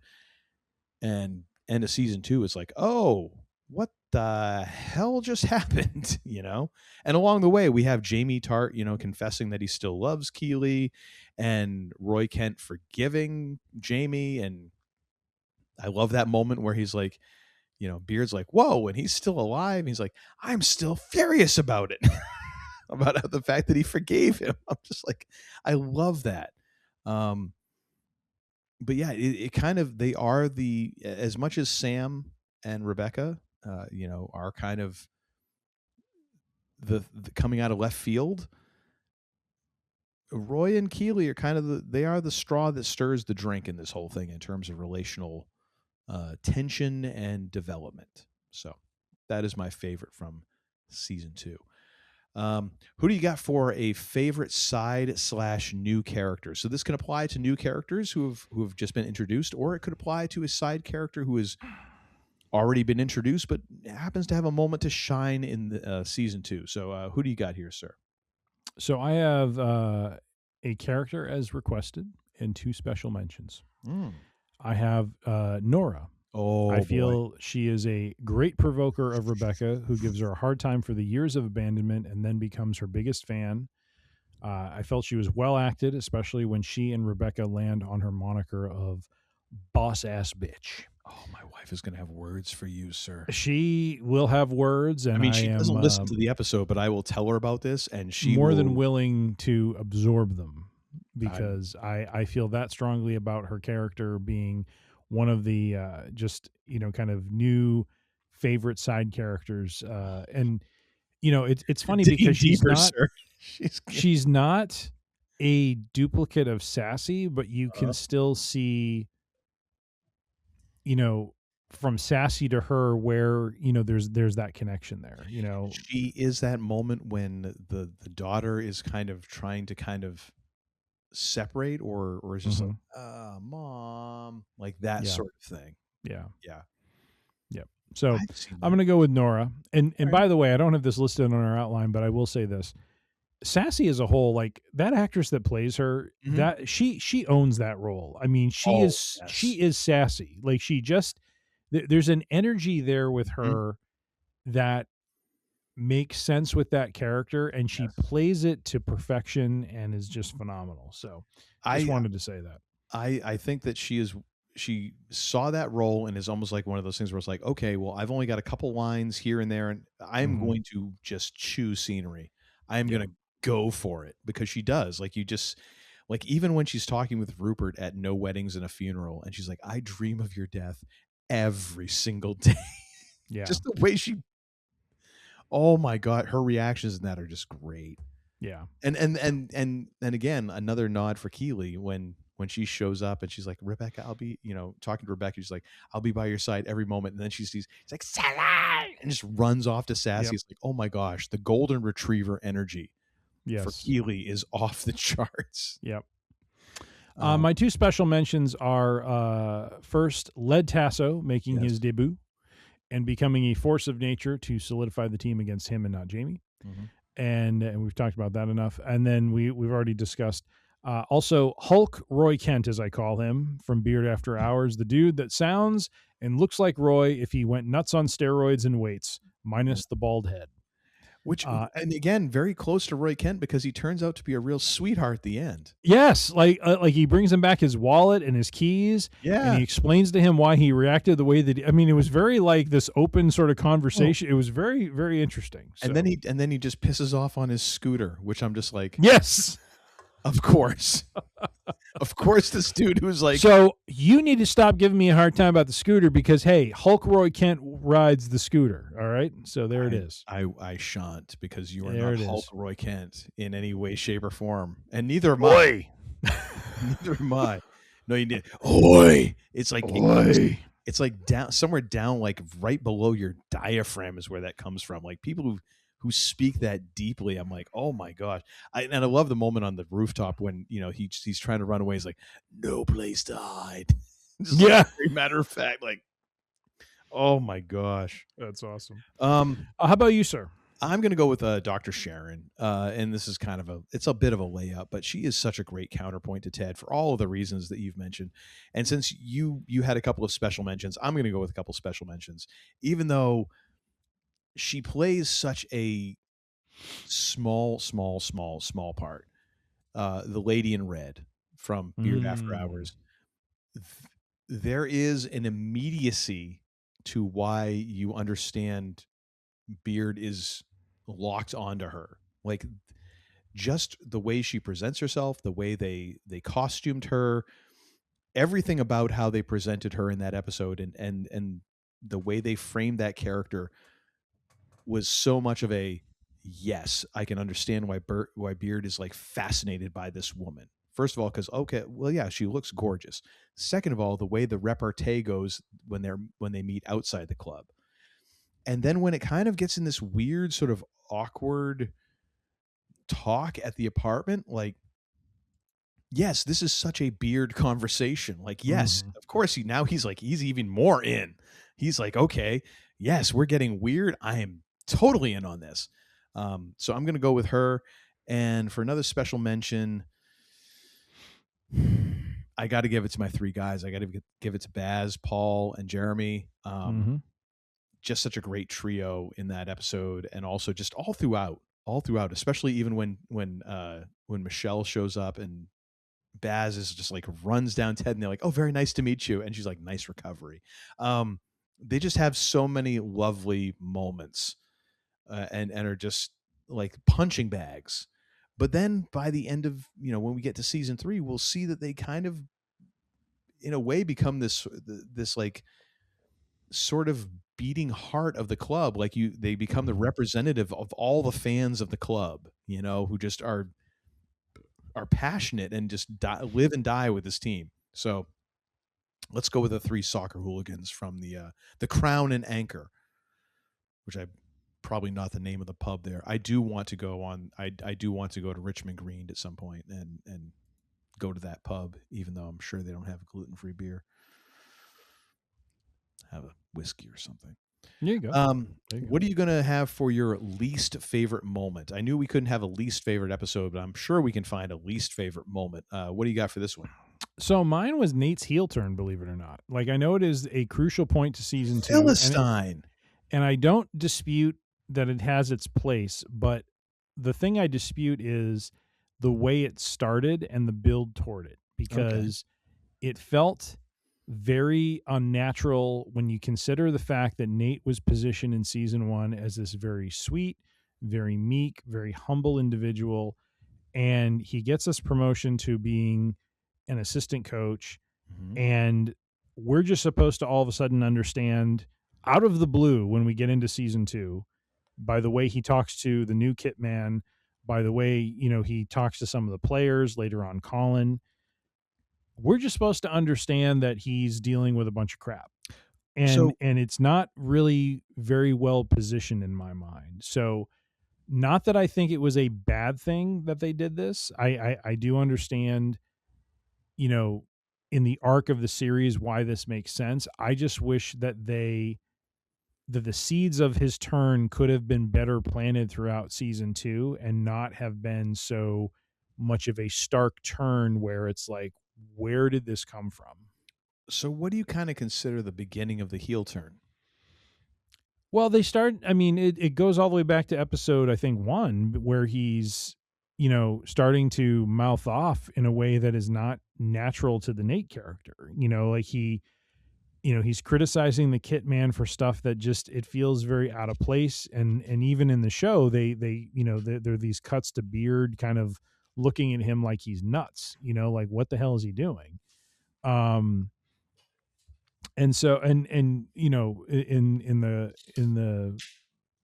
interaction he has with Colin, Beard calls him out on that and says, you need to do better. And he apologizes to him. He does. But there's just this underlying thing. And I remember the very first time I saw season 2, I'm just kind of like, where is this coming from with this character? Because Nate had never shown these sorts of characteristics before. So I don't know if it is, like they definitely set up certain situations of, like Roy, being offended when, Jamie makes a move or says something to Keely. And then you have Nate who literally kisses her and he's just kind of like, yeah, that's okay. Cause he's not threatened by Nate, like that. I understand, but like just the attack of the way he attacks, I forget his name, but the Will. new kit man, Will, who is actually credited as Will Kitman. Is he really? Like Kitman is his last name. I'm like, there you go. Really? Come on. We can't give him a last. I think if I remember right, the actor who plays Will is the son, or he's related to someone in the production or something credits, because it's the same last name. And I'm like, it can't be. It's a fairly unique last name. But anyways. Yeah. So that's my only nit to pick with the season, is just I felt like we rushed into Nate's kind of turn to the dark side. I don't dispute that his turn to the dark side isn't a integral part to the series. I think it made sense, and when it plays out in season 3, I think there's a great payoff for that. I just feel like it was very abruptly done and could have been built toward better than what it was in season 2. I would disagree, but I think some of it comes from personal experience. All right. When I do was have a special mention of Beard and Jane as well, by the way. So, what with Beard and Jane? What was your least for? Just the on again, off again, like it just drove me nuts. Like I just could not. And the first time I watched the season, I remember I'm just like, they're on again, they're off again, they're on again, they're off again. Higgins talks to him, he hugs him, thank you, my friend, and then he's with her again, and it's just like, it just I don't know, I just didn't like it. I'm just like, make up your mind what you're gonna do, dude. You know what I mean? I get it, but I think that in some ways most folks have known a couple like that. Yeah, they're very volatile, and I think in a way it's I think from a writer's standpoint, I'm like, oh, what's a shorthand, gag or what's a running gag that we can do here that's kind of low stakes. That's what I think for that. As far as Nate, like, I kind of get that, because I kind of feel like some folks who have been put down, as we kind of see that Nate has been with his dad, and even to the point where in season 1, like, Nate is dumbfounded by the fact that Ted remembers his name. and things like that. Or even that Rebecca remembers his name later on, because very famously, Rebecca at For the Children is like, "Oh, nice to meet you." And it's like, dude works for you.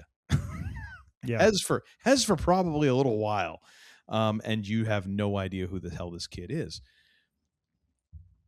A lot of folks who have been put down, as soon as they get a little bit of elevation, they instantly look for, who can I step on?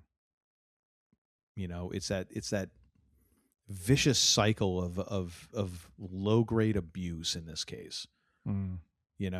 So that made sense to me in a way, like that he would start in on that, and he never does it to anyone else. He doesn't do it to the folks who are above him. He doesn't dare do that to Ted until the very end of the season. He doesn't do that to Beard because, again, Beard scares him. Well, that too. He's got 15 axes, baby. Actually, we don't learn that till season 3. Anyways, but it's okay to punch down to, the folks who are lower than him. So now Will is lower on the totem pole than him, even though he's the least senior coach. Well, it's safe to yell at Will. So in a way that kind of makes sense to me. And then as soon as he starts getting the press, he makes the decision to win the game, to park the bus and all that. And when Ted has his panic attack and all that, and then it starts getting out of hand. And as soon as things start showing the cracks in his armor, that's when he goes back after Will. And that's when we really start seeing things spiral out of control, is when Roy comes in now, and Roy is the focus of Ted. And he was the golden boy, and I'm the special guy. Well, what about this guy? Why is he more special than I am? And that's what. So to me, it made more sense. I can see where you're coming from, though. I mean, I'm fully willing to admit it might be my own personal experience, but to me, it made a lot more sense. I felt like the seeds were planted, and it actually felt paced pretty well for me. But all right, that might be just me. I disagree.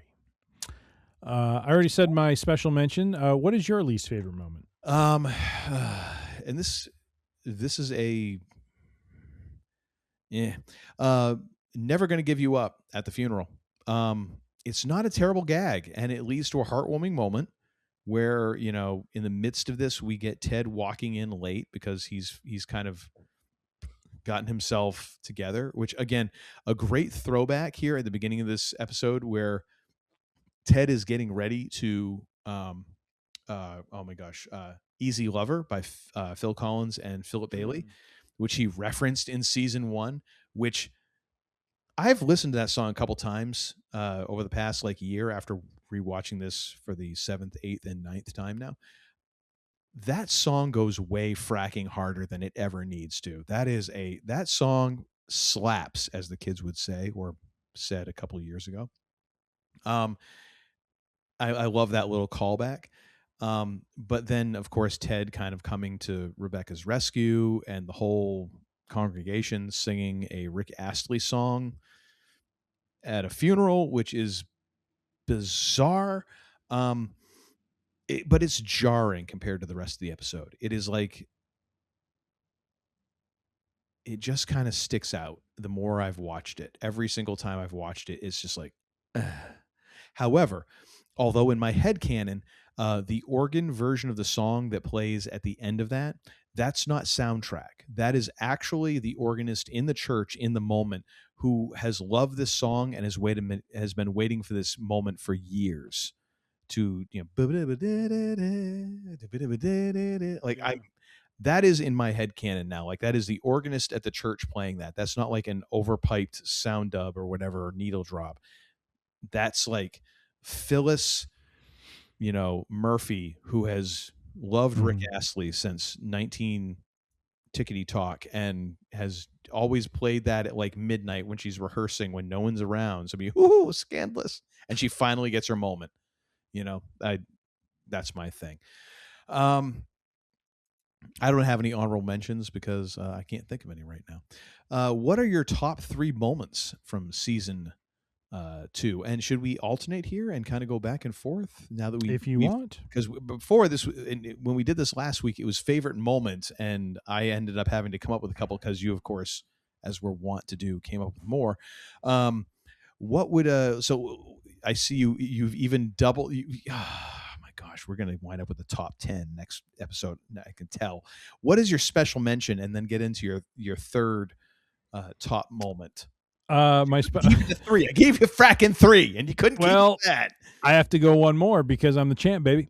My special mention is Roy connecting the dots that he needs to give Keeley space, and I thought that was hysterical, and it all came from him coaching on the field, and of all people, Jamie telling him, "Yes, I can't do this thing you want me to do on the field because I need to give this guy space so that I can, he has room to do blah, blah, blah. I need to trust them to do." Right. And it's all that trust. And then Roy drops an F-bomb, and Jamie's like, I didn't even say anything bad or whatever. I forget what he said.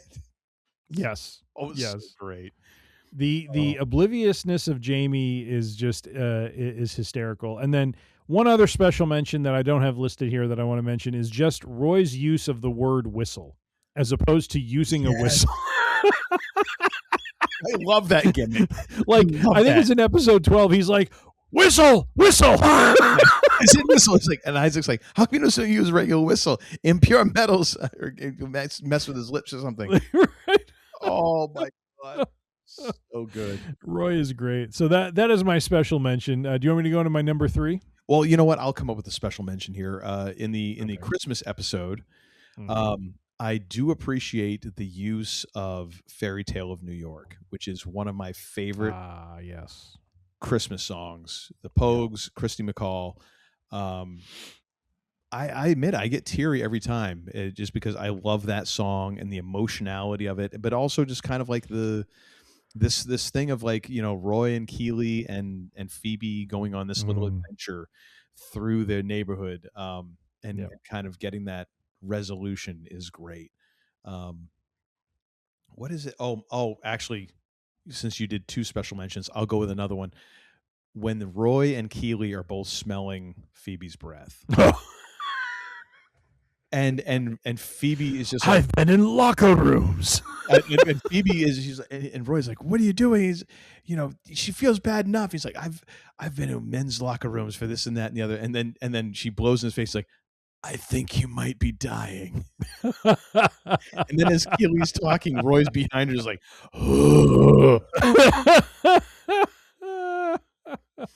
every single time, me and the wife just falling out laughing over that. Priceless. Phenomenal. And you know what? Another thing about that episode, not necessarily, but another thing to appreciate, Keeley's just willingness to pivot. It is another thing that is inspiring to me, because I am not a good pivoter or pivotee, whatever. Just the fact that they're going to do Sexy Christmas and she's all geared up for it, and she's got whatever that outfit is. I don't know if you would count it as lingerie or casual lingerie, casual Friday, casual Sexy Christmas, whatever. But the fact that like she opens the door and Phoebe comes in and Roy explains what's going on, and Phoebe instantly pivots like, okay, we were going to have Sexy Christmas. Where Keeley pivots. Did I say Keeley? Who? You said Phoebe. Okay.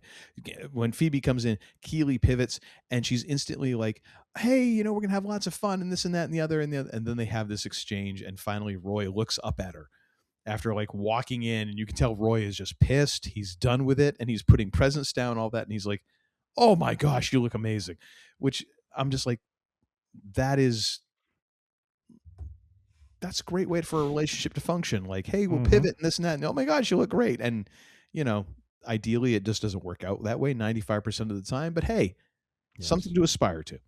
Indeed. All right. What is your number 3 favorite moment here, sir? I enjoyed the journey during Carol of the Bells of Roy, Keeley, and Phoebe searching for a dentist. They eventually find one. And, of course, the Ussy guy is there. Oh, that guy. And then I love the Love Actually style of shaming the boy who hurt her feelings, which did involve a Roy. Well, how about this? How about when they're doing the Ussy and he's like, not with you, mate. Keeley Jones is a seminal figure in my development, and right. And she's like, how about we all take a tree? And he's like, yeah, by the tree. And he was like, you want to snap this little shit's neck, you know? But yes, So no, that- that was great. And then, and of course, when she's like, you know, you'll have to deal with him, and he's like, ugh, and her, and Keely's like, that is good. That is good. What is your number 3, sir? Let's see here. Let's go with Isaac leading the team to touch the believe sign before the last game. That was a great moment because we got, you know, in season 1 we get Isaac assuming the captaincy. And then in this moment, like, he's the one guy who hasn't put his hand in. And the way that he just kind of walks through the huddle to break it up, like Isaac is kind of that raw beating heart of the team, and I do appreciate that about him. You know, like, I love his scowl. Yes, you know, and again, like, a guy who seems very simple, but not very. Like, again, he's very much like just a different Roy Kent, but in a very different sort of direction. And that is such a great moment because you almost see like Ted being like, right on. Okay, I hadn't necessarily planned this, but this is awesome. Like, I can't believe that this is happening. You know, almost like when they run the Lasso special and he didn't call it, you know, and he's like, they're just going to run it. I didn't even call it. It's one of those things, like, as a, you know, I've never coached, but I mean, I've led a band and a team and stuff like that. And when you see stuff happen, like, there's that moment of pride of like, oh, I actually haven't sucked at this. Like, I did something that resonated. Cool. This is great. Yeah, that was great. What is your number 2 favorite moment, sir?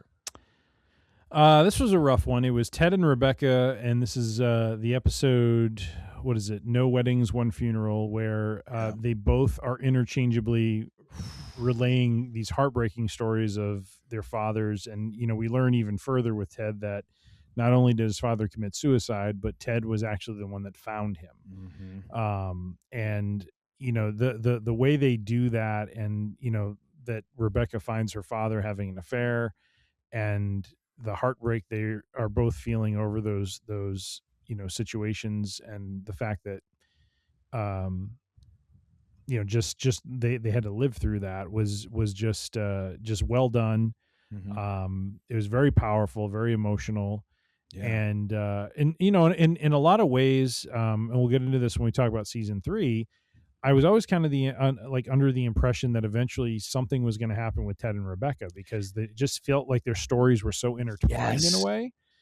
And that, you know, that never happened, and that was fine. It didn't bother me, but it seemed like I mean, it ended up being a red herring, but it seemed like something that they were pointing toward. You know, they teased it really well in the last episode, though. Oh, they did. Oh my god. Oh yeah. But that to me was a favorite episode, just because it just had an emotional power to it. It helped round their characters out more, to understand more about their backgrounds. And we finally understand a bit more about what Ted is struggling with, and you know, why he was getting these panic attacks out of nowhere. You know, the fact that he had to shoulder all of that, you know, and seemingly has not dealt with it, was a big deal. And you know, that ends up coming out later when in season 3 his mother comes to visit, and he has that whole conversation with her about how they didn't deal with any of that. And so I felt that was my, you know, that was such a powerful part of season 2 that is my number 2. I think another thing to consider there is not just like what he had to shoulder, but what he has shouldered, what he assumed when he says, like, I can't remember I just watched it like today or yesterday, but I can't remember how it exactly goes. But when he talks about, like, he basically determined that he was never going to let anyone get by him without understanding where they might be, that they might need someone to be there for them, and how important they are, and all that. That's an incredible burden. Like, I'm not going to put myself up on a pedestal at all, but a couple times I have had moments where I realized afterwards, like, wow, I kind of I don't know why I did that. I don't know why Yeah. I kind of stepped out and saw that person and was there for Mhm. them at that moment, but I did. Yeah. And doing that constantly, the sheer emotional and psychic, effort that takes to like have that level of like I am always going to make sure that people know how important they are, that they are seen, that they are this and that. Like it, I love how at the beginning of that episode, or when Sharon arrives at his apartment is a friggin' pigsty. You were Mhm. seeing now Ted, like when he is at his wit's end and his battery is run down to like 2%. Mm. That is an incredible burden to assume. Like no one has told him that he needs to do that. He has done that. Yeah. And that it makes you understand like in many ways like the energy deficit that this guy has been running. And in a way it's almost a cautionary tale of like, yeah, this is a great aspirational story, but man, you can't necessarily be this guy. Mhm. Because I think that was one of the things that me and my wife have said over and over is like, this show has made us want to be better people. Mm. I mean, I don't think we're terrible people. It's not like we're freaking Idi Amin, or anything like that. Like we're okay, but we Yeah. want to be better because of this. But it's almost like, okay, but here's the cost, Yeah. and maybe we're not meant to do that, And I think that's a thing that, in a way, like is kind of left unsaid. But yet, if you rewatch it enough times, I think it becomes almost a blaring siren of like, hey, here's the cost of doing that, and are you ready to assume that cost? Yep. But no, good call, because that was so well done, so well acted, so well edited. Oh, just overall Yeah. amazing. And then of course you get the whole thing with like Rebecca telling her mom, "Then I hate you too," Mhm. which is like I mean, you've already had like 2 or 3 gut punches within that sequence, and then it's like, I can't take anymore. Like I'm down on the canvas. Mhm. We're at a count of 8. I'm not getting up. Like, you're gonna hit me again? Oh, jeez. Yeah, a lot of weight in that episode. Oh yeah.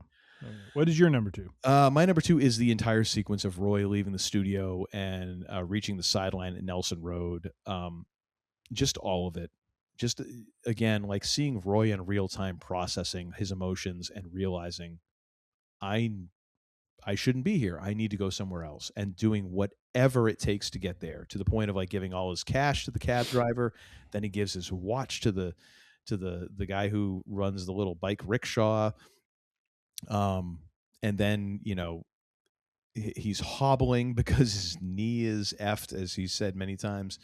And then just getting to that moment when he's in the tunnel right before he gets to the end of the tunnel, and he does the thing where he fixes his knee, which I then noticed, like Phoebe and Keely are both like, when he does that in the Christmas episode, they're both like, "Ah." And he kind of becomes Roy Kent again, Yes. Yeah. and walks out onto the pitch. There is just something about that to me is like, I don't assume that I'm ever going to have a moment like that, but in a weird way, I'm so happy that that character got to have that moment.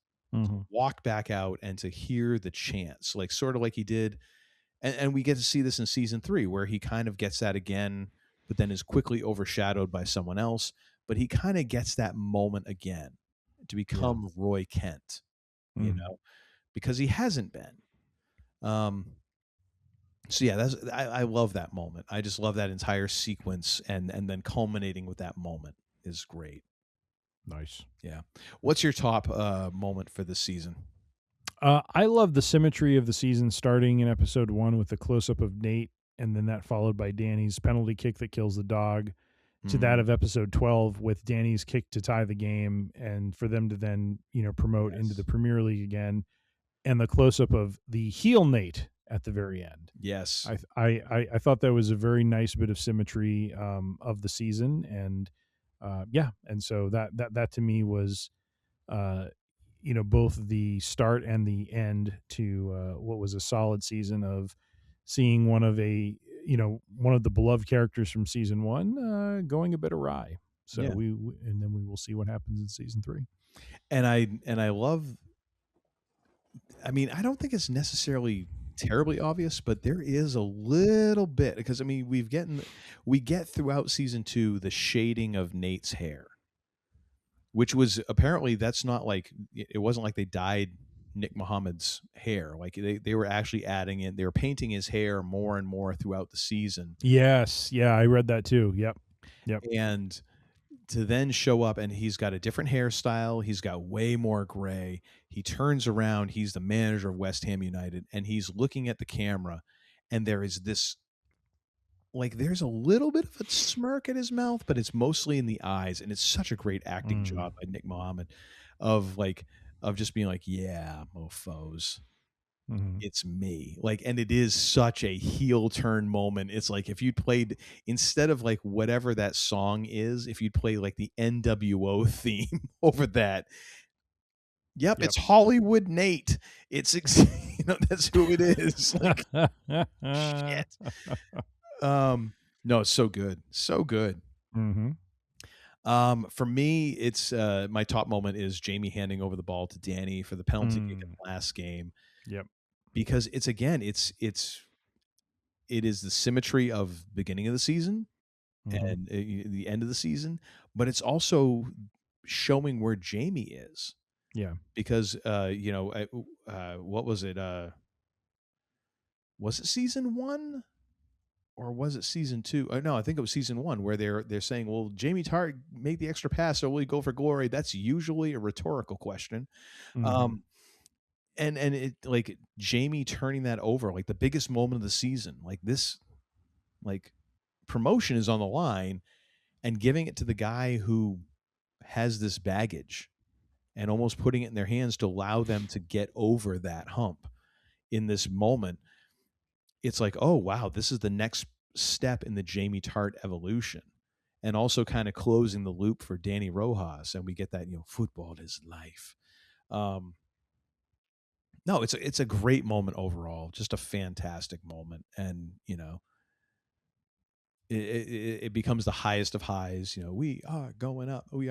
And, then of course, Ted discovers the ripped sign, and the whole, there is the bit of a downfall after the reaching the mountain. Like it's like reaching the peak of Everest, and then you trip and you fall about 5-6 feet downwards. Like, and crap. And that's when someone snaps the photo of you as you're falling on your ass.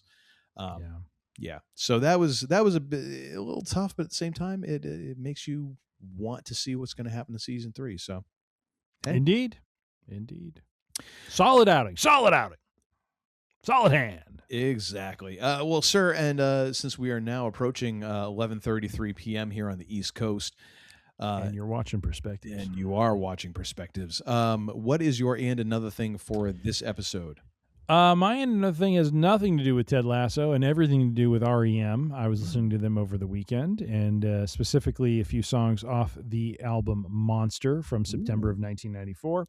That's right, ladies and gentlemen. That is a 23 or 22-year-old album. Sorry, 32-year-old album. And it's a reference in Ted Lasso, because there is a What's the Frequency Roy Kenneth. I know. I was going to say, What's the Frequency Kenneth is one of the songs on the album, as well as Crush with Eyeliner. Sorry, I'm reading from my... I actually remember borrowing this CD from you when we had the apartment together. Really? I did. It was like this album. I forgot about that. Strange Currencies, another song. U2 Pop. Okay. Because you had like a little stack CD thing on top of your dresser, and I would go out and I'd grab those, and I'd play like 2 or 3 songs, and then I'd go put them back in. All right. There you go. Spreading the love, sharing the vibe. Yeah. But I would highly recommend this album. If you have not heard it or listened to it in a while, I would recommend you do, because it is REM is one of those bands. I'm not going to sit here and claim to be a massive fan of theirs, but there is an element of that band and Michael Stipe's vocal and their style and just vibe that they put out there that had permeated through my high school and college years. And so I just I have an affection for them, and so every now and then I kind of come back into the fold and listen to them quite a bit. And so between Metallica and my Week and Geek Wednesday and Another Thing and REM in Free Range Idiocy Friday, somewhere between those two lies the truth. Yeah. So, dude, you remember back when we used to do the shows on WUNH? There was the George Carlin station ID where he would talk about, there's famous potatoes. Those are license plates. Idaho is famous potatoes, and then New Hampshire is live free or die. He's like, somewhere in between is the truth. Yeah, there it is. There it is. What is your and another thing, so? My and another thing is the new album from the Rolling Stones, Foreign Tongues, which just came out at the beginning of... Are they all 100 at this point? What the hell is going on? So the funny thing here is I was going to say this is the first album completely separate from Charlie Watts, drummer. However, there is one track on this album that was recorded. The drum tracks were laid by Charlie Watts before he passed. And otherwise drumming duties held down by Steve Jordan and also apparently Chad Smith, because when the Stones now call in for session players, they're able to get guys like Chad Smith and Paul McCartney. Oh, wow. So it's not quite like calling in the Wrecking Crew, a bunch of nameless, folks who just get paid by the hour. You can basically call whoever you want. So I listened to this over the weekend, and I have been kind of late to the Stones party. I was always very much more of an Aerosmith guy. I that was my 5-piece rock band, and over the years I've come to appreciate more and more of the Stones, and especially the last album they had, Hackney Diamonds, which was the last album primarily featuring Charlie Watts before he passed, and it was kind of his charge to the band apparently to like put out a new album of new material before he passed. And this album was rumored to be like, okay, this is the Stones swan song, this is it. And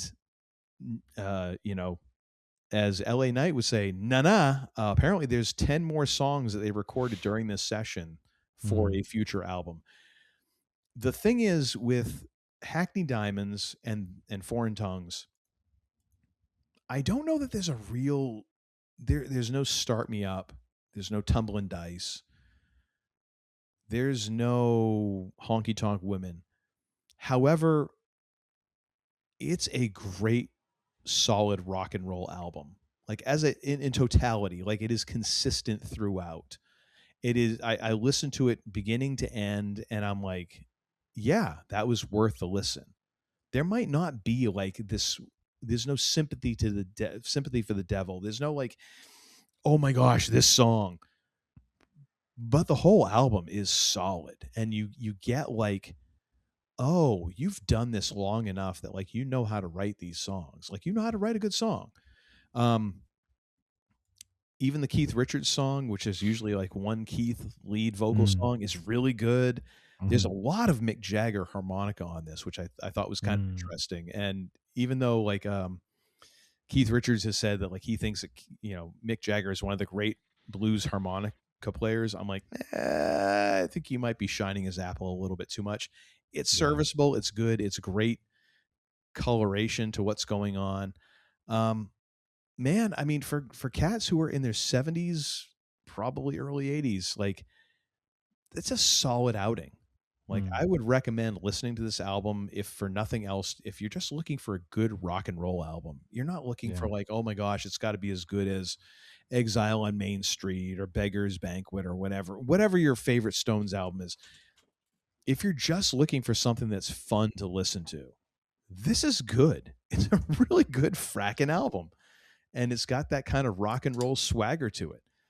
So yeah, check out Foreign Tongues. I'm linking the lead track In the Stars. It's a weird video because they've like almost de-aged everybody. So it's like the Stones in their prime. It's weird. I don't like it, but it's a good song. However, check out the whole album because it has moments here and there, and including one which I want to point out. Why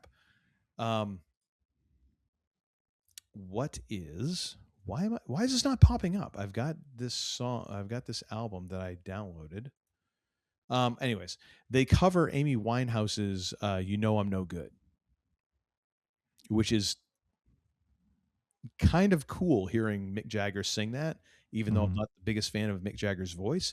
It's a cool kind of thing. And then they finish up the album with a Chuck Berry cover. So overall, a fun listen. Nice. So definitely check out Foreign Tongues from the Rolling Stones. They're heading towards a century, but there's a lot of learning in a century. And that, ladies and gentlemen, is our show for this Free Range Idiocy Friday. Thank you all for tuning in. We do so appreciate your listenership. Definitely go to freerangeidiocy.com to find all of our audio episodes. You can subscribe to the Podbean app there, or you can just download them one by one. Hey, we don't care either way. It makes the numbers go up, and that makes us, quite honestly, happy. You can find us on the podcast purveyor of your choice. We are on Apple Podcasts, Spotify, Pandora, Amazon, and dozens more that we have no fracking idea about. Quite honestly, we farm this out to a service and they put it out everywhere. So find us wherever you are. Search for Free Range Idiocy. Pretty sure it will come up. I don't think anyone else is trying to pretend to be us. If you would like to find full video episodes, go to our YouTube channel and subscribe. youtube.com/@freerangeidiocy, or just go to YouTube and search for Free Range Idiocy. Like and subscribe and all that happy horseshit that everybody tells you to do, that I'm too old to know what to do about it. Language. I know. I'm getting a potty mouth. It's getting late. I have to pee. And then if you have any questions, thoughts or concerns or show ideas, send those to tim@freerangeidiocy.com. He'll get back to you forthwith, if not sooner. And social media. We're on the social medias. We're on Facebook and Instagram, as well as the aforementioned YouTube. Free Range Idiocy will find us at all of those places. And now, ladies and gentlemen, it's time for us to this jamoke with his fracking belt. It's time for us to turn over this episode to the second most, the least idiotic member of this crowd, which, quite honestly, you've even got it backwards, dude. Like, Flair would have had the thing the other way. You've got the plate facing the other way. You got to have the World's Heavyweight Championship facing the other way. Come on, do it right. But not before I ask the second most important question in all of human history. The second being, the first being what is hip. The second being, what in the high holy hell did we learn this episode, sir? We've learned that the vein in your forehead will throb and your lip will quiver whenever I bring this belt out. So my liver will quiver. We have learned. You started talking about throbbing, I got very concerned for a moment. I know you did. I bet you did. Because, as one who drinks the chicken cock, I would understand why. What can I say? It's right over there. It is. We've learned that Ted Lasso Season 2, solid outing with... shaking your head for. Just saying, when it's been a hard day, you got to have a little chicken cock. Well, Yeah, you got nothing to say. The heart wants what the heart wants. Well, what can we say? Well, that's part of it.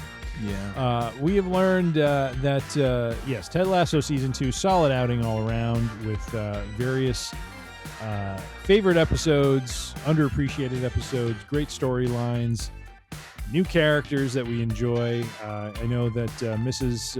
Uncle Todd is a big fan of Nora and Sassy, and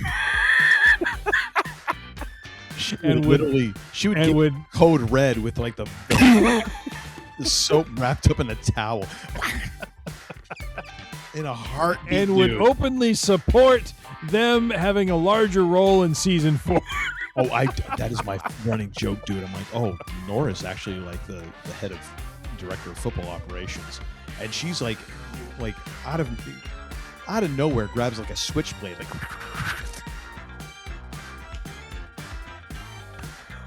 I thought I'd done a weapons search. Well, oh my goodness.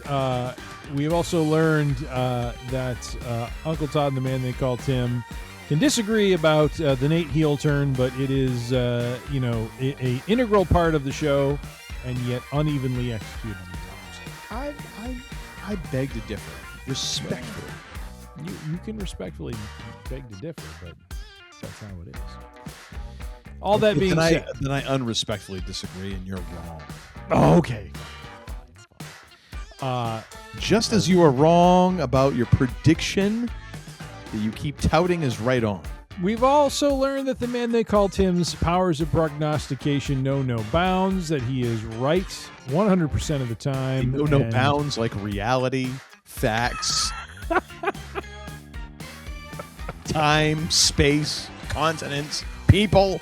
Just It's also another area where Uncle Todd's vein will throb and lip will quiver.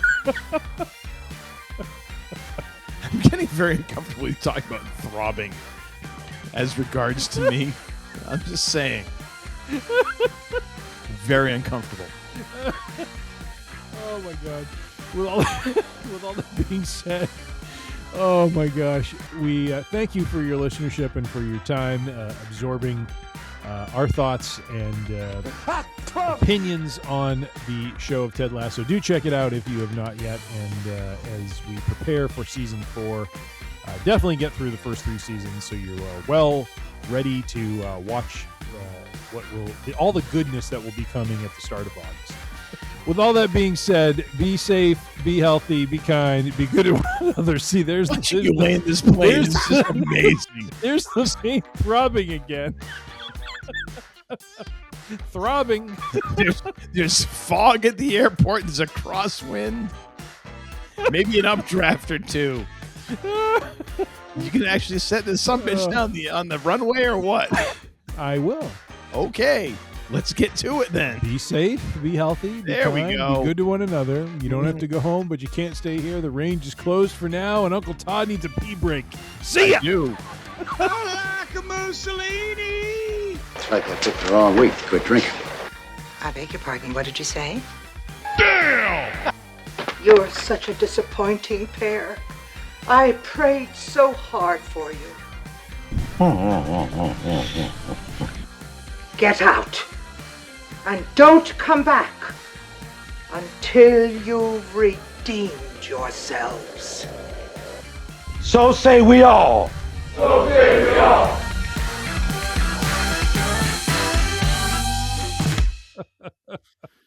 There is no after episode. I need to pee.